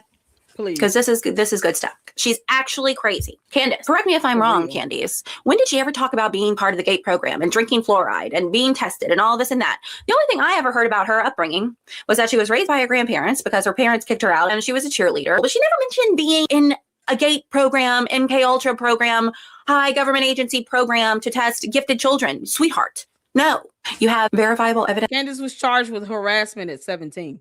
I mean, how do you catch that type of charge? Candace, were you learning how to stalk people then? Maybe it was her imaginary boyfriend and she just obsessed over it. No one believed her because they couldn't see him. Candace claims to have boyfriends often and no one knows who they are. Candace, your sources can't be your boyfriends and your imaginary friends at the same time. This is what happens when you sniff glue, children. You turn into Candace Owens, claiming to have a boyfriend. Like, you can't make this up. That people had conversations on the phone. That tells us nothing. You believe that this is why the White House didn't get back to you. They didn't get back to you because you texted somebody in the White House. You didn't file a report with the FBI. You didn't do a darn thing. You texted and you tweeted. You didn't follow the proper protocol. Shut up. But you're gifted, right? And you're really good at puzzles? Well, put that puzzle together. What do I need to do to report that somebody put a deletion out on my life? Oh, I know. Let me tweet. By the way, I told you that I'm on Twitter, right? Oh, I thought the candies were bad on YouTube. They are lethal on Twitter. They use vulgarity, profanity. They are crazy. They're crazy. I don't want to be part of that. Even when I liked Candy, I wasn't acting like that. Praise the living God. Okay, so what do we learn from this video? That Candace is actually psychotic. She's been stalking Charlie since the beginning. You know, she said that she met Charlie just at an event. Within 4 minutes, he hired her. Guaranteed. She had all of her prospects written out of who she was going to attack. She knew exactly what to say to him. She had the key points, key talking points. Everything she does with everyone, right? To get into their inner circle. At Third Eyes, that's occultic, new age witchcraft. Okay? Don't be fooled into thinking just because she says she's a Christian that she is one. I was saying that I was a Christian before the Lord delivered me on November 1st. Listen, can we say that again? Come on here. Just because she says she's a Christian does not mean she's a Christian. Thank you. And listen, I don't care if you're religious or not. I'm talking about the hypocrisy that is Candace Owens. You know, the White Walker. Candace, you're still a dumb alien. You can't make this up. This girl walks around talking about, I'm a Christian, I'm a Catholic, and blah, blah, blah. And then talks about third eye and astral projections. It's demonic. Said that she met Charlie just at an event. Within 4 minutes, he hired her. Guaranteed. She had all of her prospects written out of who she was going to attack. She knew exactly what to say to him. She had the key points, key talking points. Everything she does with everyone, right? To get into their inner circle. At Third Eyes, that's occultic, new age witchcraft. Okay? Don't be fooled into thinking just because she says she's a Christian that she is one. I was saying that I was a Christian before the Lord delivered me on November 1st, 2020, and I had crystals up in this house. If she believes in third eyes and she believes that she was astral projecting when she was young, you know that a lot of children experience demonic oppression when they're really young. I mean, I can look back because there was so much chaos in my house growing up, so much wickedness in my house growing up, and just the foothold everywhere for the devil. Okay, Wow. And suffered with night terrors. Some children suffer. That's why Candace walks around here saying she's having visions with deceased people. You know, since we're not throwing out the bathwater or the baby, let's take an evaluation at all the things that Candace says that alludes even the more to her being demonic. You're having visions with deceased persons. And none of that's in the Bible. And when it does mention it, it calls it witchcraft and unfamiliar spirits. And Candace welcomes that. As a Christian, get out of here. It's almost an insult. Candace, just stick to you being an alien, you dumb Ewok. With sleep paralysis, like she was mentioning. Astral projection is so demonic. So It's demonic. very demonic. Talk to anyone who has come out of New Age and occultic practices and witchcraft. All of that is very dangerous. It's real, but it's demonic. It's coming from a different spirit. It's not Holy Spirit. This is demonic. She's astral projecting still, and she's trying to obtain secret knowledge by speaking to the dead and consulting the dead, mediums, spiritists, trying to interpret omens. It's an abomination in scripture. People who do those things are detestable to the Lord. It says it. There's no ifs, ands, or buts. There's no spinning it a different way. It's not up for interpretation. But she doesn't know scripture. She wouldn't know that. I don't believe that she's even consulting with a priest. She said the other day that she's ungovernable. So she would not submit to any church authority. Can't be governed by anyone, not even her own husband. But I don't think that he even wants to govern her. I think that Boys Club. She's governing him. Okay. She's still got people stalking Erica. She said, we're everywhere and we're watching. Okay, that is clearly a threat and grounds for a restraining order. So Erica, please hop on that. When she said, his adrenal glands were running him up. I know Charlie, he was probably having visions and dreams like he did before. I feel like when they were traveling, if he got the sniffles, she would like turn the lamp on in the middle of the night to rub him down with Vicks Vapor Rub. Let Mama just rub this on your chest. It's going to open your airway. Charlie, I noticed that your eyes were fluttering because I've been here watching you. Were you having a dream? Was I in it? Candace, shut up. Oh, goodness gracious. I've been talking for such a long time. I have to get off of here and go make dinner and spend time with my David. What do you think about Candy Cane and her episode last week? Candies, how can you still defend this woman? She's actually a lunatic. Please don't give her any of your hard-earned money. Turn to the Lord, Jesus Christ, God incarnate, born of a virgin, walked this earth, tempted as we are, but never sinned, completely sinless, took a punishment meant for us on a cross, a sacrifice once for all for the forgiveness of sins. He was buried in a tomb and rose on the third day, and people testified to seeing him. He ascended to the right hand of the Father, where he now reigns. He's coming back one day. He is the way, the truth, and the life. No one gets to the Father but through him. There is no other way. While we were still sinners, Christ died for us. That is something. Don't follow this woman. Mark and avoid her. And Erica, please get a restraining order. Okay, I love you so much. I will see you on Wednesday on Paramount Tactical with Gary. And Candyland Biker Babe 7000 might make an appearance. I love you. No, Candace, I'm going to invoice you. Where's my $7,000? Where is my check? Your cult members keep saying I'm getting this money. I'm starting to believe that they lied to me. Shout out to Edie Low.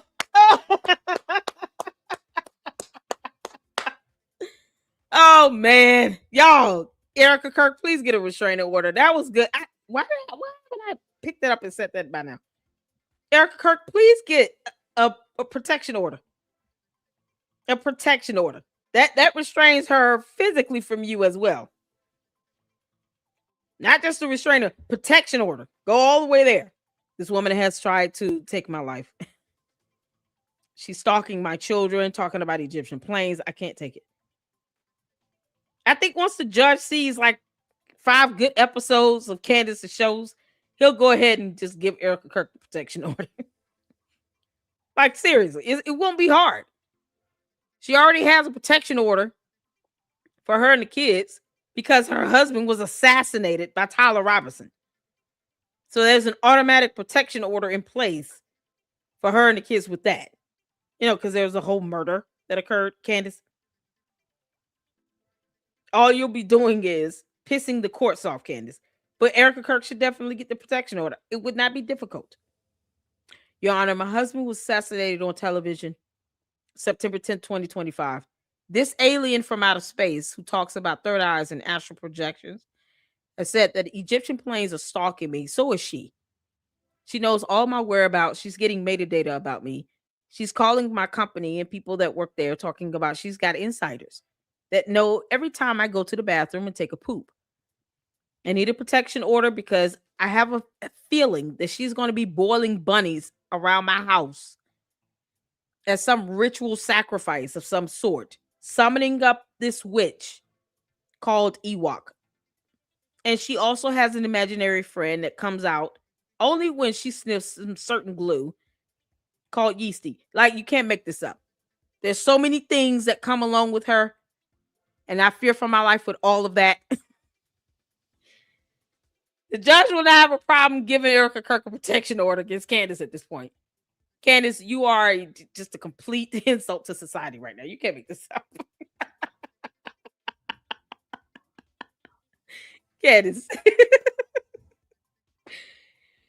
You put Erica Kirk in a position to have to get a protection order against you. Do you understand how ridiculous you are?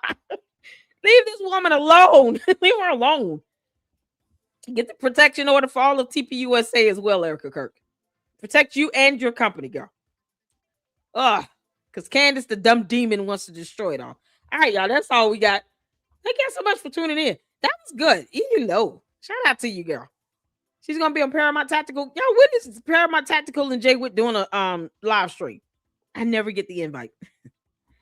Jay Witt, you could invite me. And Paramount Tactical, you could invite me too. Yeah, shout out to them. It's gonna be interesting. So they're all supposed to be coming together on Wednesday. That's gonna be awesome.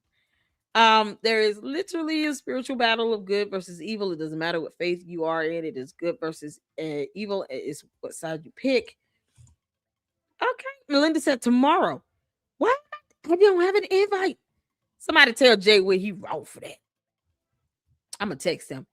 How dare you have a live stream with Paramount Tactical and Edie Lowe and you don't tell me? I feel so betrayed. I feel so left out. All right, y'all. We have another live coming up for Umar. So give me about 20 good minutes. And Gary with Jay with Tuesday. Oh, okay. Today is Monday, right? Paramount Tactical. Okay, cool. All right, and then Gary with Artie and Edie on Wednesday. Artie trolls? Are you serious? That is gonna be so awesome. Paramount Tactical, come on, man.